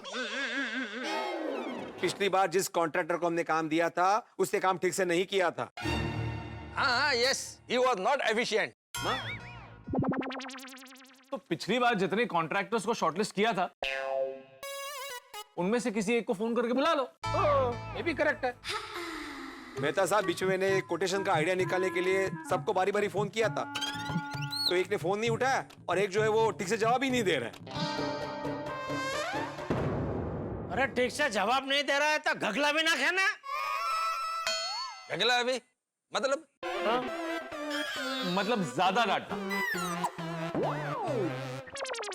करेक्ट।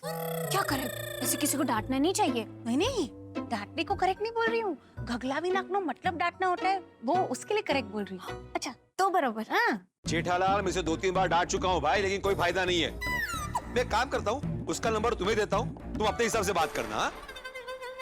नहीं मुझे बात करने में कोई प्रॉब्लम नहीं है, लेकिन क्या सोसाइटी का काम है ना, तो सेक्रेटरी या कोई कमेटी मेंबर बात करे तो अच्छा रहेगा ना। सही बात है।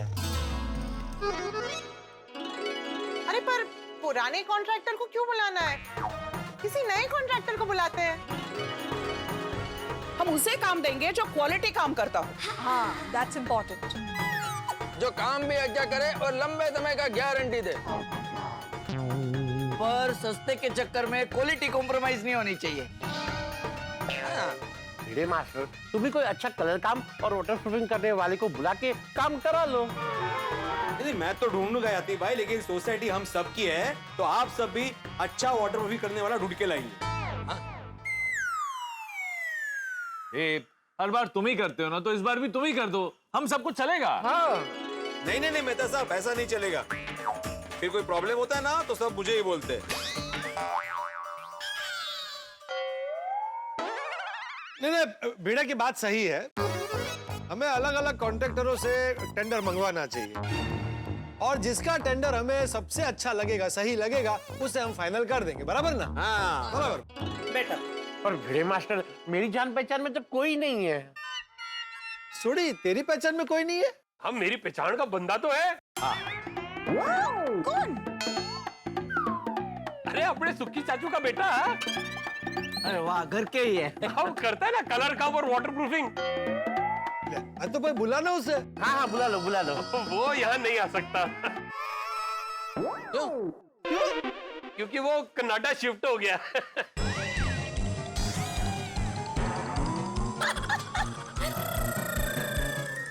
मेहता साहब, आपकी पहचान में कोई कॉन्ट्रैक्टर होगा ना? एक था, लेकिन उसने मेरा नंबर ब्लॉक कर दिया। क्यों? ले, पर आपके जैसा निरुपद्रवी इंसान का नंबर कोई कैसे ब्लॉक कर सकता है? हाँ, पर उसने किया। क्यों? जूस की वजह से। जूस? हाँ, वो एक बार हमारे घर आया था और उस दिन अंजलि ने करेले का जूस बनाया था। ओ मत कीजिए जेठा भाई। तारक, पहले सबको पूरी बात बताइए।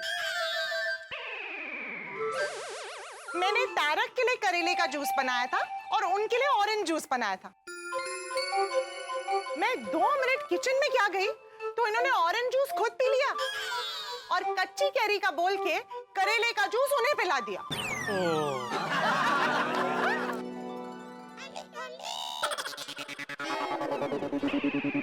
वाह वाह।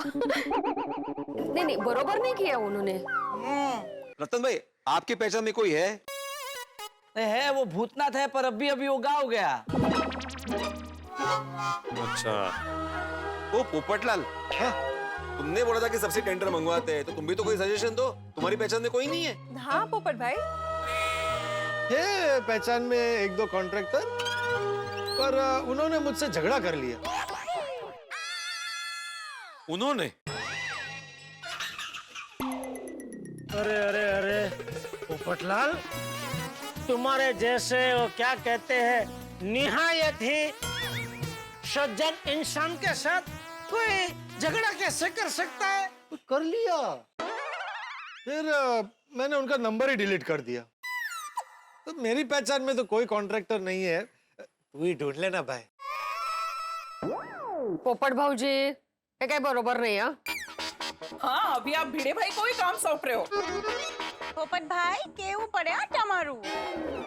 मेरा ऐसा ही है। Iyer, what about you? तुम्हारी पहचान में कोई तो होगा? हाँ, होगा ही ना भाई। अय्यर भाई तो साइंटिस्ट है। इसका साइंस से क्या लेना देना है? अरे अय्यर, तुम तो साइंटिस्ट बोलो खुद को।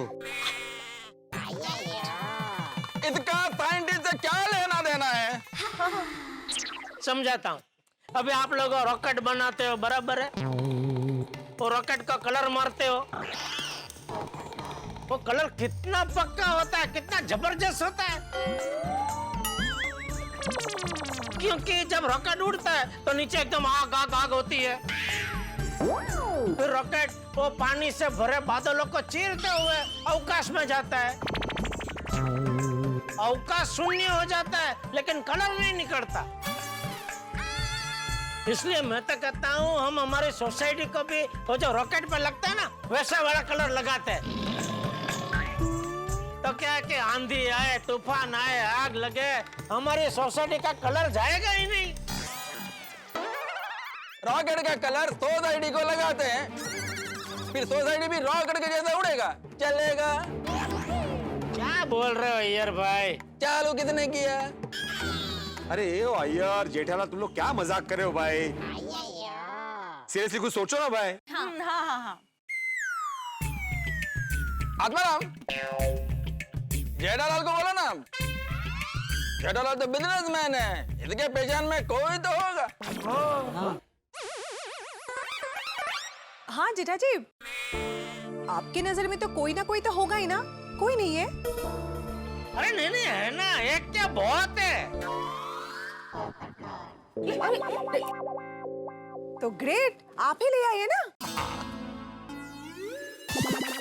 ठीक है, तो मैं काम करता हूँ, 3-4 है, उसमें से एक चुन के ऐसा ले आऊंगा जो सबसे बेस्ट काम करके देगा। Perfect, yes, okay. अरे वाह, चलो हो गई मीटिंग, अब जलेबी फाफड़ा खाते हैं। चलिए चलिए। हाँ। आदि भाई बैठ जाइए, बैठ जाइए। अब क्या बाकी रह गया? अभी एक बात तय करना बाकी है, उसके बाद में मीटिंग समाप्ति की घोषणा करूंगा। हाँ, तो अभी जेठालाल 3 दिन के अंदर कोई अच्छा कॉन्ट्रैक्टर ढूंढ के लाएगा जो अच्छे से वाटर प्रूफिंग और कलर काम करेगा। मैं भी कोशिश करूंगा। अरे नहीं नहीं, जेठालाल लेकर आएगा ना, आत्माराम तुम कोई चीज मत करो।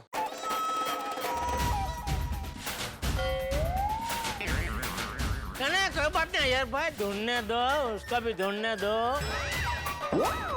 लेकिन मैं जो लेके आऊंगा ना, उसका मुकाबला कोई नहीं कर पाएगा। ओहो, मुकाबला? तो क्या पेंटरों के बीच में कुश्ती होने वाली है क्या? अरे नहीं नहीं आती, मैं कुश्ती नहीं, भाव भाव भाव की बात कर रहा हूँ कि वो जो भाव देगा ना, उससे कम भाव कोई दे ही नहीं पाएगा। अच्छा ठीक है, तो ये तय रहा। अभी कोटेशन का डिस्कशन करने के लिए हम लोग अय्यर तुम्हारे घर पे मिलेंगे। Most welcome. तो अभी किसी को और कोई सवाल पूछना बाकी है? नहीं, अब कोई कुछ नहीं पूछेगा। अगर किसी को कुछ पूछना है तो जलेबी फाफड़ा खाते खाते पूछेंगे। चलो हाँ, चलो चलो चलो चलो चलो। दर्शकों, आखिरकार पोपटलाल और भिड़े के बीच में सब कुछ सही हो गया है, लेकिन गोकुलधाम में एक नया टेंशन आ गया है। मेरे परम मित्र जेठालाल ने उड़ता हुआ तीर अपने ऊपर ले लिया है। मेरा परम मित्र जेठालाल, उस बेचारी की कुंडली ही ऐसी है, बिन बादल बरसात की तरह आफत मुसीबतें उस पर बरस ही पड़ती है। बबीता जी को देखते ही वो उत्साह में आ जाता है और उत्साह में आकर आ बैल मुझे मार वाली परिस्थिति पैदा कर देता है। उसने सबसे अच्छा वाटर प्रूफिंग वाला कॉन्ट्रैक्टर लाने का एक्सेप्ट कर लिया है। और आप तो जानते हैं कि भिड़े को सोसाइटी का काम कराने का अनुभव है। जेठालाल नया खिलाड़ी है, उसे इस काम का कोई अनुभव नहीं है। यूं समझ लीजिए, एक कबड्डी के खिलाड़ी को क्रिकेट खेलने के लिए कहा जा रहा है। जेठालाल अपनी दुकान संभाले या वाटर प्रूफिंग करने वाला ढूंढे। अगर जेठालाल को वाटर प्रूफिंग करने वाला नहीं मिला तो अय्यर को जेठालाल की बैंड बजाने का मौका मिल जाएगा। और बबीता जी के साथ साथ सारे गोकुलधाम वासी जेठालाल को ताने मारेंगे। लेकिन आप चिंता न करें, क्योंकि आपके घरों में जो सुर बजेंगे वो सुर हंसी के होंगे। तो आगे क्या होगा ये जानने के लिए देखते रहिए तारक मेहता का उल्टा चश्मा। देखते रहिए, हंसते रहिए।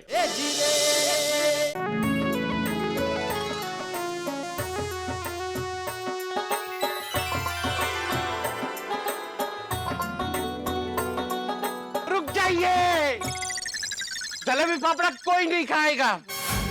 क्यों? सबसे पहले जलेबी फाफड़ा मुझे लेने दीजिए। आराम से आइए।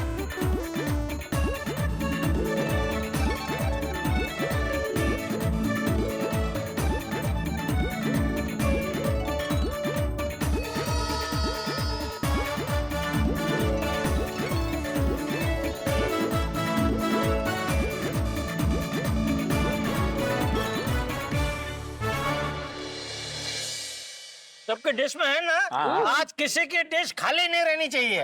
ओके, हे काय तो डिश खाली नाही रहनी चाहिए ना, म्हणून वरती घेतली। तू आणि तुझा विनोद एका दिवशी जीव घेशील माझा। घेऊ दे नहीं मतलब करू दे, आज चलेगे विनोद।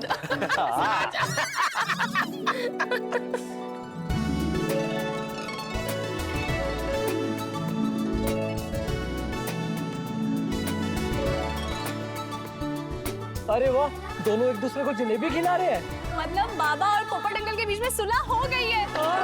तो फिर हम किसका वेट कर रहे हैं? चलो जलेबी फाफड़ा खाते हैं।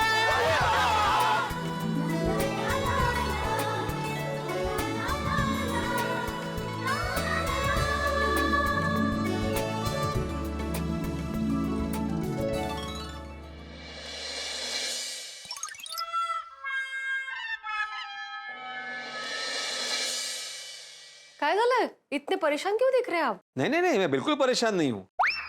मैं तो बस सोच रहा था कि आज की मीटिंग में जेठालाल ने होशियारी में बोल तो दिया कि मैं कॉन्ट्रैक्टर ढूंढ के लाऊंगा, लेकिन मुझे लगता नहीं उसे कोई मिलने वाला है। या अभी इस बात का भी टेंशन आप ही लेंगे? नहीं, मैं जरा भी टेंशन नहीं ले रहा हूँ। बट ठीक है। वैसे एक बात कहूँ? हाँ कहो। आज की मीटिंग में ना आप एकदम छा गए थे। Thank you thank you. क्या है ना माधवी, मेरा काम इतना परफेक्ट होता है ना कि कोई मुझ पे उंगली उठा ही नहीं सकता। हाँ, ये मात्र 100% खरा है।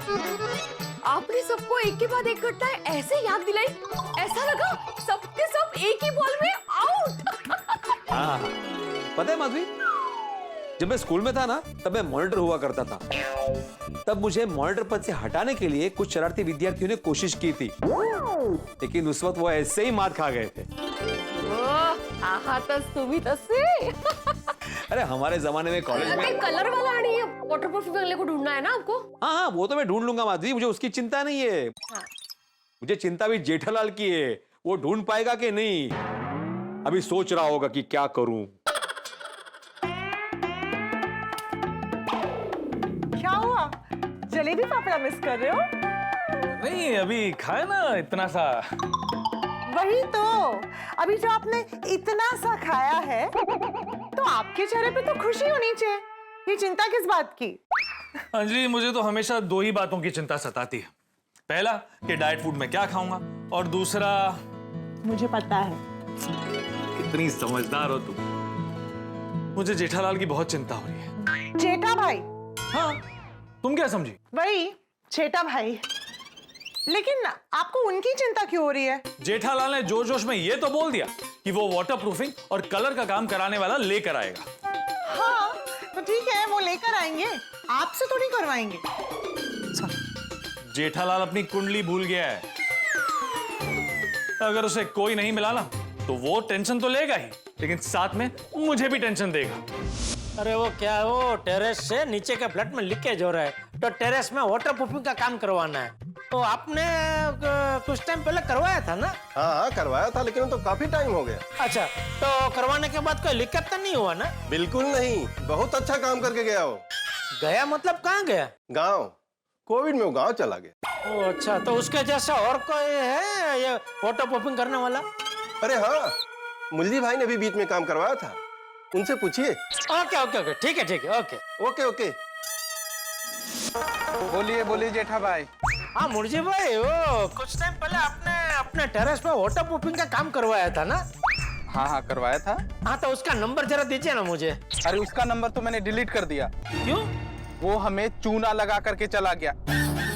इतना बेकार काम किया कि बारिश शुरू होते ही फिर से लीकेज चालू हो गया। ओहो अच्छा, तो और कोई वाटर प्रूफिंग वाले का नंबर है आपके पास? नहीं जेठा भाई, मैं भी ढूंढ रहा हूँ। आपको मिले तो मुझे भी बताना। ठीक है। अरे बाप रे, मोटे उपाड़े मैंने बबीता जी को बोल तो दिया, एक नहीं बहुत है, यहाँ तो एक के भी वांदे। क्या करूं, अभी कहाँ से ढूंढूं वाटर प्रूफिंग वाला? क्या हुआ सेठ जी, वाटर प्रूफिंग के लिए कोई आदमी को ढूंढ रहे हैं? हाँ, कोई है आपके ध्यान में? नहीं, मेरे ध्यान में तो नहीं है। कोई होगा तो बताऊंगा, लेकिन बागा ये कलर करने वाले, वाटर प्रूफिंग करने वाले बहुत लोगों को जानता है। अरे वाह, तो बागा है कहाँ? आज आया नहीं अभी तक? सेठ जी, बागा कब का आ गया है, वो गोडाउन में स्टॉक चेक करने के लिए गया है। बुलाऊं? नहीं नहीं, मैं ही जाके बात करता हूँ। Thank you. कोई लड़की आपको घास डालती नहीं तो समझो आप इंसान हैं, गधे नहीं। वाह वाह वाह। प्यार ढूंढने निकले थे हम, वाईफाई मिल गया तो वहीं बैठ गए हम। वाह वाह वाह। दिल के जख्मों पर हंसी की पट्टी लगा दो और दर्द दुख देने वालों को भगा दो। वाह वाह वाह वाह वाह वाह। सेठ जी आ गए। सेठ जी, बावरी को दुकान में आने से मना किया तो फिर गोडाउन में आने लगी? नहीं, बावरी जी यहाँ नहीं है। अच्छा, ये कौन है? कौन? अब किसकी बात कर रहे हैं सेठ जी? यहाँ कोई नहीं है।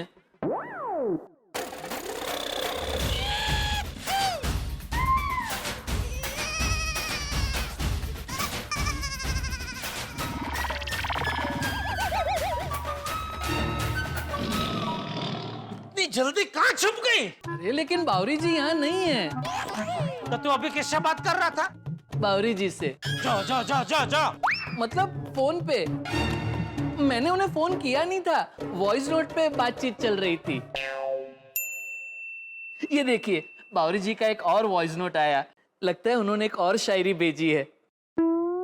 समा बन गया था अनोखा जी, वाह। रंग जमा था शायरी का जी, लेकिन स्पीड ब्रेकर की तरह आ गए सेठ जी। सॉरी। क्या चल रहा है? हाँ? इधर क्या चल रहा है? नट्टू काका ने मुझे बोला कि तू गोडाउन में स्टॉक चेक कर रहा है, लेकिन यहाँ तो स्टॉक चेक करने के बहाने सामने महफिल चल रही है। समा जल गया अनोखा जी। नहीं, समा जल गया था नहीं, समा बन गया था अनोखा जी। चुप रहे। एक तो नट्टू काका से झूठ बोल के गोडाउन में आके प्रेमली बड़ा कर रहा है। नहीं सेठ जी, मैं गोडाउन में स्टॉक चेक करने के लिए ही आया था, लेकिन पता नहीं क्यों आज सुबह से कुछ भी करने का मन ही नहीं हो रहा है। फिर मेरे मन ने ही मुझसे कहा, एक बार बावरी जी की आवाज सुन लीजिए, मैं काम पे लग जाऊंगा। वैसे तो तुझे जब काम में मन नहीं लगता है तो तू मस्त रजवाड़ी कड़क चाय पी लेता है। आज चाय की याद नहीं आई? आई थी ना, और पी भी, वो भी एक नहीं 3-3 कप। लेकिन फिर भी पता नहीं क्यों मन लग ही नहीं रहा था, इसलिए फिर मजबूरी में मुझे मेरे मन की बात माननी पड़ी। अच्छा ठीक है, ये सब छोड़, तू मुझे ये बता, तेरी पहचान में कोई ऐसा है जो ये प्लास्टर, कलर और वाटर प्रूफिंग का काम करता हो? है ना? अरे वाह, नाके पे मेरे बहुत पहचान वाले हैं, कौलो, रमलो, राकलो, प्रेमलो। बस तो इनमें से जो भी बेस्ट काम करता हो ना उसको बुला ले। क्यों, आपको क्या काम करवाना है? अरे भाई वो गोकुलधाम सोसाइटी के टेरेस पे जगह जगह वो क्या बोलता है क्रैक हो गए, तो उसकी वजह से पोपटलाल के फ्लैट में लीकेज हो रहा है, तो वाटर प्रूफिंग का काम कराना है। सेठ जी, ये काम तो वाटर प्रूफिंग में जो एक्सपर्ट होते हैं वही कर सकते हैं। अच्छा, तो ऐसा कोई है तेरे पहचान में? नहीं। अरे सेठ जी, मुझे थोड़ा टाइम मिल सकता है? तुम कहाँ जाना है? नहीं, मुझे कहीं जाना नहीं है। शांति से बैठकर सोचना है कि वाटर प्रूफिंग करने वाला एक्सपर्ट कहाँ मिल जाएगा। ठीक है, जा कोने में बैठ कर सोच। जी।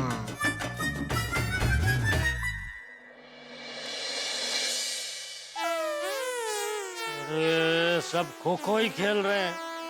वल्लभ भाई ने मुर्जी भाई के नाम का खो दे दिया, नट्टू काका को पूछा तो उन्होंने बघा के नाम का खो दे दिया। इनसे एक तो ढूंढना ही पड़ेगा। मेहता साहब से बात करता हूँ। बोलो जेठा, वाटर प्रूफिंग करने वाला कोई नहीं मिल रहा है ना? नहीं मेहता साहब। तो मीटिंग में होशियारी मारने की क्या जरूरत थी? अरे मैंने कहा होशियारी मारी मेहता साहब, मैं तो चुपचाप बैठा था। ओ अय्यर भाई ने मुझे धंधे लगा दिया। ये ज्यादालाल व्यापारी है, उसका पहचान में कोई ना कोई जरूर होगा। तो हाँ बोलने की क्या जरूरत थी, मना कर देते। नहीं है कोई? नहीं है, पहचान में है भाई, 3-4 लोग हैं, उन सबको मैंने फोन भी किया, लेकिन अभी कोई वो अवेलेबल नहीं है। यानी फ्री नहीं है भाई। आप देखिए ना, कोई मिले तो। नहीं भाई, मेरी पहचान में कोई नहीं। अरे ऐसे धड़ से ना क्या बोल रहे हैं मेहता साहब? तो क्या बोलूं? अरे बोला कि सोच के बताता हूँ। ठीक, सोच के बता। नहीं है कोई। छोड़ो यार, चलो बाय बाय। बाघा, बाघा आया सेठ जी। क्या सो गया था? नहीं, सोच रहा था। तो मिला कोई? नहीं। अरे मैंने कोई वाटर प्रूफिंग वाले को नहीं ढूंढा तो बबीता जी के सामने मेरा तो पचका हो जाएगा, और अय्यर भाई ताना मारेंगे अलग। हीरे को कोई मिला होगा कि नहीं?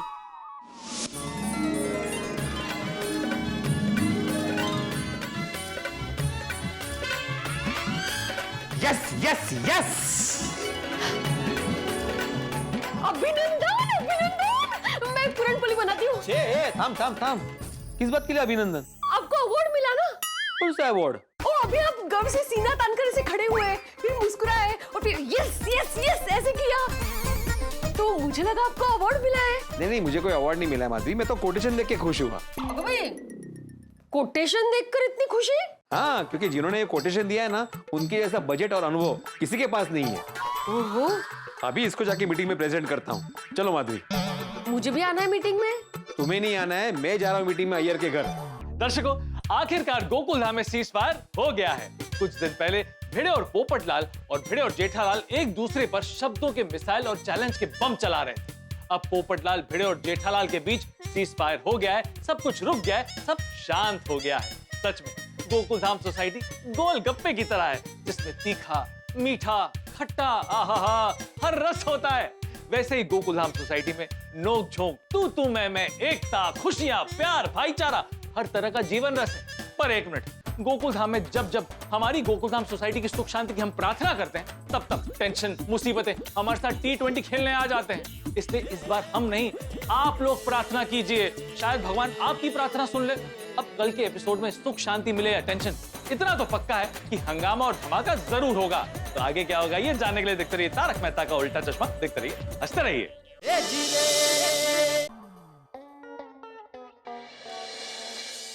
चलो अच्छा है, फाइनली टेरेस का काम शुरू हो गया। हाँ, लेकिन काम शुरू होने से पहले कितने हंगामे हो गए। रूपा भाभी don't worry, Gokul Dham society की ना ये परंपरा है, डोंट वरी। एक और परंपरा है गोकुल धाम वालों की, घर आए मेहमानों को ठंडा ठंडा शरबत पिलाना। पेश है ATM स्पेशल रिफ्रेशिंग नीम शरबत। इनके घर की परंपरा तो भूल ही गए। हाँ, नीम शरबत रिफ्रेशिंग कैसे होता है? सिर्फ रिफ्रेशिंग नहीं, ये हेल्थ के लिए फायदेमंद भी होता है। लेकिन हमारे स्वाद का नुकसान होगा, उसका क्या? पीजिए ना आप लोग, पीजिए। अंजलि भाभी साहब, हम पर ऐसे जुल्म मत कीजिए प्लीज। हाँ प्लीज। अरे कोई जुल्म नहीं होगा, उल्टा इससे ठंडक मिलेगी। ठंडक मिलेगी बराबर है अंजलि भाभी, पर बहुत कड़वा होता है ना। हमें कड़वा शरबत नहीं पीना है प्लीज। अब 6 ग्लास नीम के शरबत का क्या करूंगी? खुद क्यों नहीं पीते? क्या पता, अगर आप लोग नहीं पियोगे तो 6 दिन तक तारक को हर रोज 1 ग्लास पिलाऊंगी। अंजलि भाभी, आप सच में बेटा सबको 6 दिन तक ये नीम का शरबत पिलाएंगे? हाँ, वरना ये तो वेस्ट हो जाएगा। इसका तो वेस्ट में से बेस्ट भी नहीं बना पाएगी। मी काय म्हणते, एक ग्लास पी लेते हैं। कशाला म्हणजे मुझे भी पीना नहीं है, लेकिन अभी ऑप्शन नहीं है ना। हाँ नहीं तो बेचारे मेहता साहब को 6 दिन तक ये झेलना पड़ेगा। राइट। क्या अंजलि भाभी साहब, ये तो इमोशनल अत्याचार है। बेचारे मेहता साहब 6 ग्लास सहे, उससे अच्छा तो हम एक ग्लास पी ही सकते हैं। हाँ हाँ, पचा लेंगे। Cheers. Yours. Weird.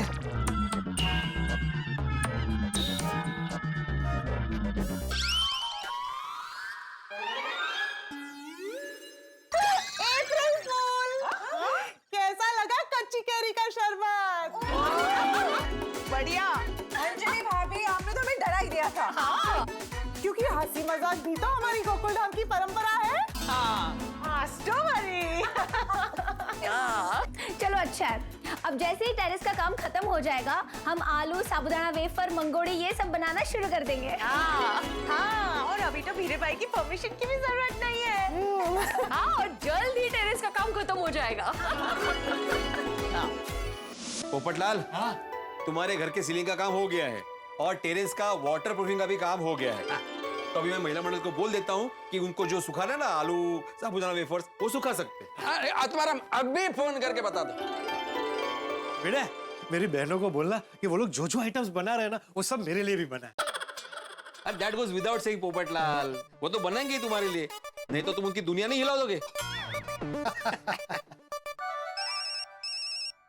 भिड़े भाई साहब, हाँ भिड़े भाई साहब बोलिए। हाँ रूपा भाभी, गुड न्यूज है। क्या?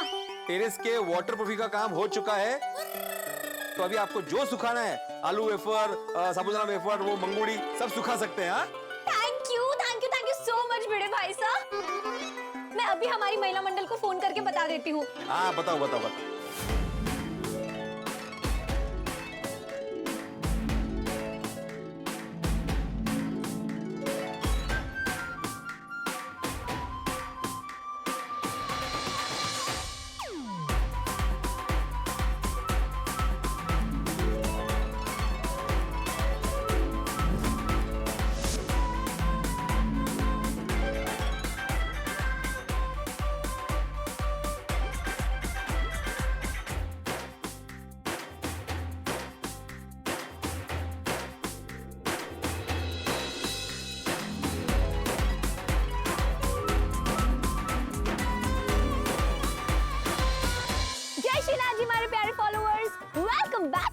चैनल। तो हम पूरी गोकुल धाम महिला मंडल टेरेस पर आ चुकी है और हमने बनाए हैं आलू वेफर, पापड़, मंगोड़ी, साबुदाना वेफर, चकली, जिसे हमने धूप में सुखा दिया है। रूपा भाभी, मंगोड़ी आपको बुला रही है। चलिए हमारे प्यारे फॉलोअर्स, मैं बाद में मिलती हूँ, तब तक आप खूब मजे कीजिए। जय श्रीनाथ जी। दोस्तों, पोपटलाल के घर के छत का पेंटिंग देखो कितना बढ़िया हुआ है। अरे जबरदस्त, मस्त हो गया पोपटलाल। अरे भाई उसी का सेलिब्रेशन है ये कसाटा आइसक्रीम। वैसे भी ये आइसक्रीम मेरा फेवरेट है। खाने की चीज है ना हाथी भाई साहब, तो आपकी फेवरेट होनी है। सही बात है। ओए पप्पू, ओए अब तो कोई प्रॉब्लम नहीं है ना? नहीं नहीं नहीं। अच्छा दोस्तों, अभी मेन बात, सोसाइटी के टेरेस का वाटर प्रूफिंग का काम अभी खत्म हो गया है। अभी जल्दी सोसाइटी का कलरिंग का काम भी शुरू हो जाएगा, तो उसके लिए हमें सोसाइटी फंड में एक्स्ट्रा पैसे जमा करने पड़ेंगे, और कितने जमा करने पड़ेंगे वो मैं कैलकुलेशन करके बता दूंगा। एक्स्ट्रा पैसे? मैंने पहले ही बोला था पोपटलाल कि मेंटेनेंस बड़ा आता है, लेकिन सबने उस वक्त क्या बोला, नहीं नहीं अभी नहीं, बाद में देखते, बाद में देखते। ओ पिड़ू, ओ जो भी है दे देंगे भाई, लेकिन सबसे अनुरोध है कि पैसे टाइम पे दे देना, मैं बार बार याद नहीं दिलाऊंगा। हाँ हाँ बेटे, हम सब लोग टाइम पर पैसा दे देंगे। हाँ भाई जेठालाल, ये पैसे टाइम पे दे देना, मेंटेनेंस के चेक की तरह लेट मत करना।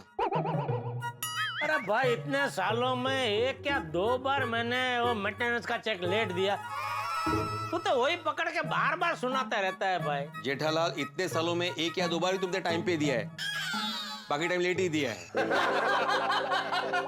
ओ अय्यर भाई को तो देखो कितना मजा आ गया। लेट हुआ तो जेठालाल को पेनल्टी लगाना। हाँ ठीक है, चलेगा, मंजूर है मुझे। मैं पेनल्टी के रूप में सबको मेरी तरफ से गर्मा गर्म जलेबी फाफड़ा खिलाऊंगा। तो आप मेंटेनेंस का चेक हर महीने देर से ही दीजिए। नहीं बेटे, टेरेस का काम बारिश से पहले हो गया ना, इसके लिए तुम्हारा धन्यवाद। बिल्कुल बिल्कुल, तो बोलो आत्माराम तुकाराम भिडे यांचा। मैं विजयासु तो मेरा होना चाहिए, मेरे घर में लीकेज हुआ तभी तो टेरेस का काम हुआ। अरे हाँ, तो बोलो गोकुलधाम सोसाइटी के महिला मंडल का। एक मिनट जेठालाल, पोपटलाल का विजय शो होना चाहिए था ना, महिला मंडल कहाँ से आ गई बीच में? नहीं क्या है, वो महिला मंडल ने वो टेरेस पे वो क्या आलू वेफर वो सब सुखाने का प्लान बनाया, तभी वो टप्पू सेना ने वो टेरेस धोया, तभी पता चला कि वो लीकेज है। अगर महिला मंडल ये प्लान बनाते ही नहीं तो ये कुछ होता ही नहीं ना, इसलिए बोलो गोकुलधाम सोसाइटी के महिला मंडल यांचा। पर पोपट भाई साहब का भी विजय असो होना चाहिए ना। हाँ भाई होना चाहिए, जरूर होना चाहिए। अगर इसने इतना बड़ा हंगामा नहीं खड़ा किया होता। हंगामा? वो मेरे कहने का मतलब सी कि अगर तूने अपने घर के लीकेज की प्रॉब्लम को इतनी शिद्दत से नहीं उछाला होता तो ये काम होता ही नहीं। सही बात है। हाँ तो पोपूलाल यांचा। भाई एक बात तो कहनी पड़ेगी, गोकुल धाम में चाहे कितने भी झगड़े हो, लेकिन आखिर में सब एक हो ही जाते हैं। मैं तो सब क्या है ना, हमारी ये जो गोकुलधाम सोसाइटी है ना, उसकी रजनी कुछ ऐसी है। कौन रजनी? अरे ते आपला हे काय ऊर्जा ऊर्जा ओहो ऊर्जा अरे एनर्जी असतं ते. हा तेच ते तेच ते नाही, एनर्जी वेगळी रजनी वेगळी. अरे छोड़ ना, तू समझला ना. तो मेरे कहने का तात्पर्य ये है कि हमारी सोसाइटी की ऊर्जा ही ऐसी है कि यहाँ मन मोटाव ज्यादा देर टिक ही नहीं सकता. स्पिरिट स्पिरिट करेक्ट आहे आपल्या गोकुलधाम सोसायटीचा.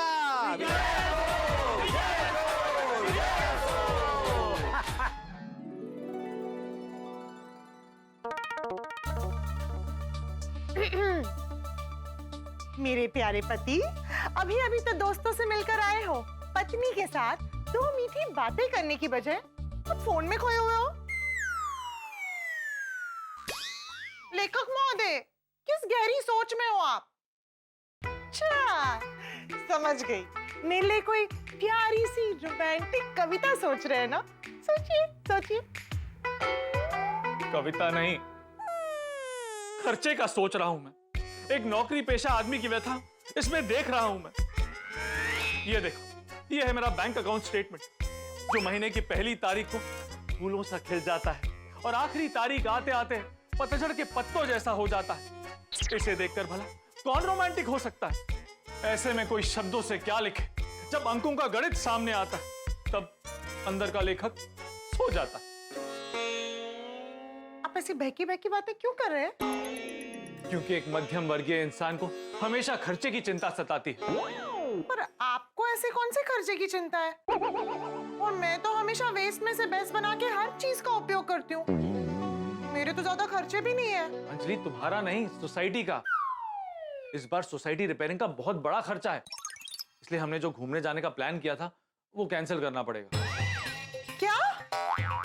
लेकिन उसके लिए तो हमने अलग से बचत की थी ना. अंजलि, तुम्हारी बात बिल्कुल सही है, लेकिन सोसाइटी की रिपेयरिंग के लिए एक साथ पैसे देने पड़ेंगे. पर एक साथ क्यों? क्योंकि भिड़े तो कब से थोड़े थोड़े पैसे जमा करने के लिए बोल ही रहा था, लेकिन हमने उसकी बात को नजरअंदाज कर दिया. तो पैसे तो एक साथ ही देने पड़ेंगे. पूरी सोसाइटी के रिपेयरिंग का काम करना है तो खर्चा तो बहुत होगा. सोसाइटी का कलर और plaster, club house repairing, society wiring, notice board change करना है और गार्डन का काम भी है. हाँ, वो अभी क्या काम लेकर बैठ गए आप? सो जाइए. सोना है, लेकिन सोने से पहले मुझे चेक करना है कि रिपेयरिंग के सारे पॉइंट्स मैंने लिखे हैं कि नहीं लिखे. क्या है, पता चला बाद में कि सारा काम हो गया सोसाइटी का, एक छोटा सा काम रह गया है. उसके लिए भी मेरी दुनिया हिलाने वाले कम नहीं है यहाँ पे. वैसे फ्लैट वाइज कितना खर्चा आ रहा है? नहीं, उसके लिए मुझे हिसाब करना पड़ेगा माधवी. लेकिन मैंने ये तय कर लिया कि इस बार पूरा फंड जमा होने के बाद ही काम शुरू करूंगा, ताकि बाद में कोई कटकट ना हो. कोई कटकट नहीं होगी, सब टाइम पे दे देंगे पैसे आपको. सिवाय जेठालाल के. ये जेठालाल हमेशा देरी करता है, लेकिन इस बार देरी नहीं चलेगी, टाइम पे पैसा देना ही पड़ेगा. मैं अभी उसको फोन करके बोल ही देता हूँ ना, 10 से 15 दिन के अंदर सोसाइटी फंड में पैसे जमा करने ही पड़ेंगे.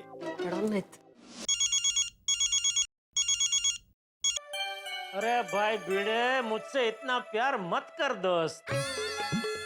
अरे अभी तो हम लोग पोपटलाल के घर पे मिले थे, इतनी जल्दी मेरी याद आ गई तुझे.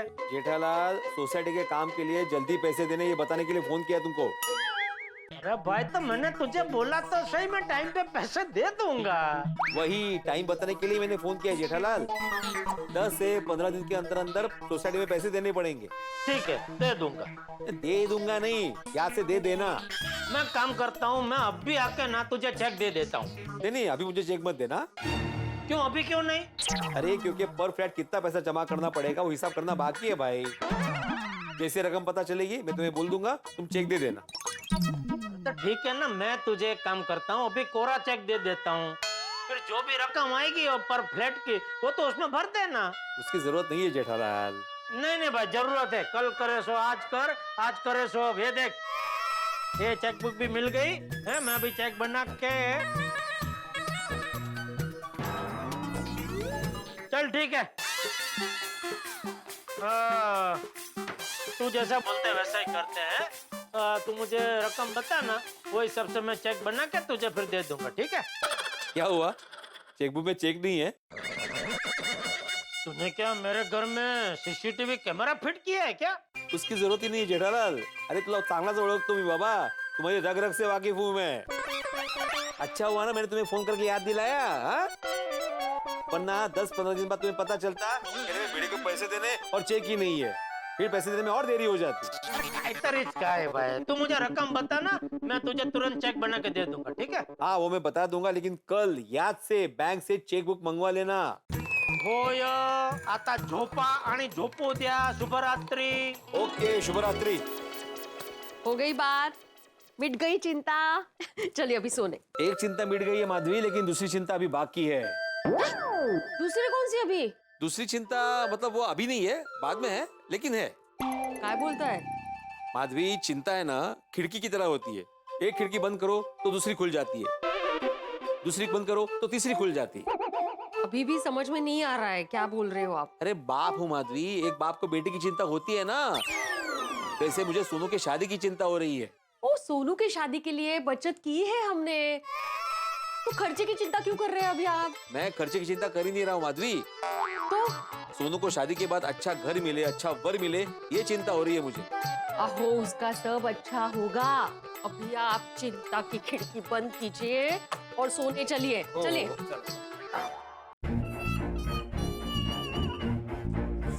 बंद कीजिए।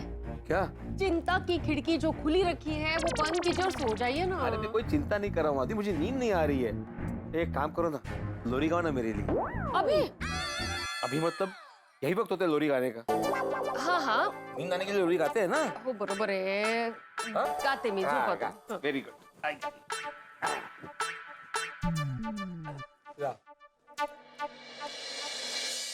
सो जा राजकुमार,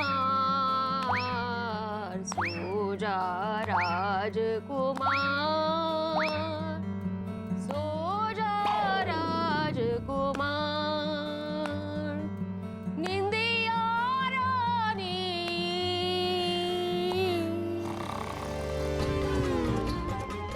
लवकर झोपले।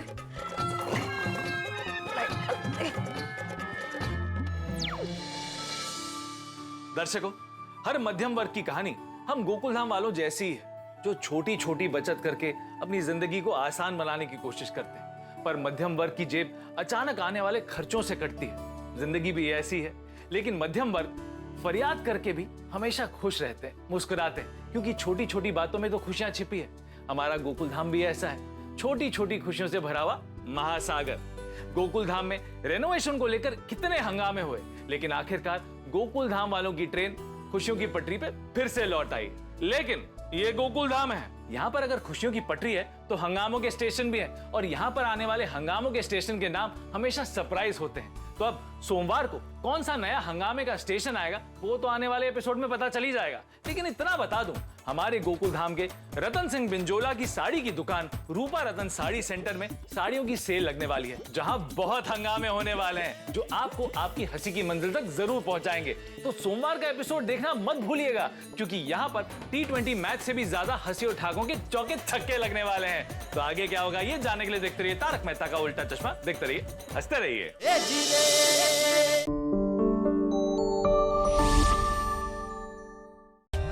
For more updates, subscribe to our channel, click the show links and enjoy watching the videos.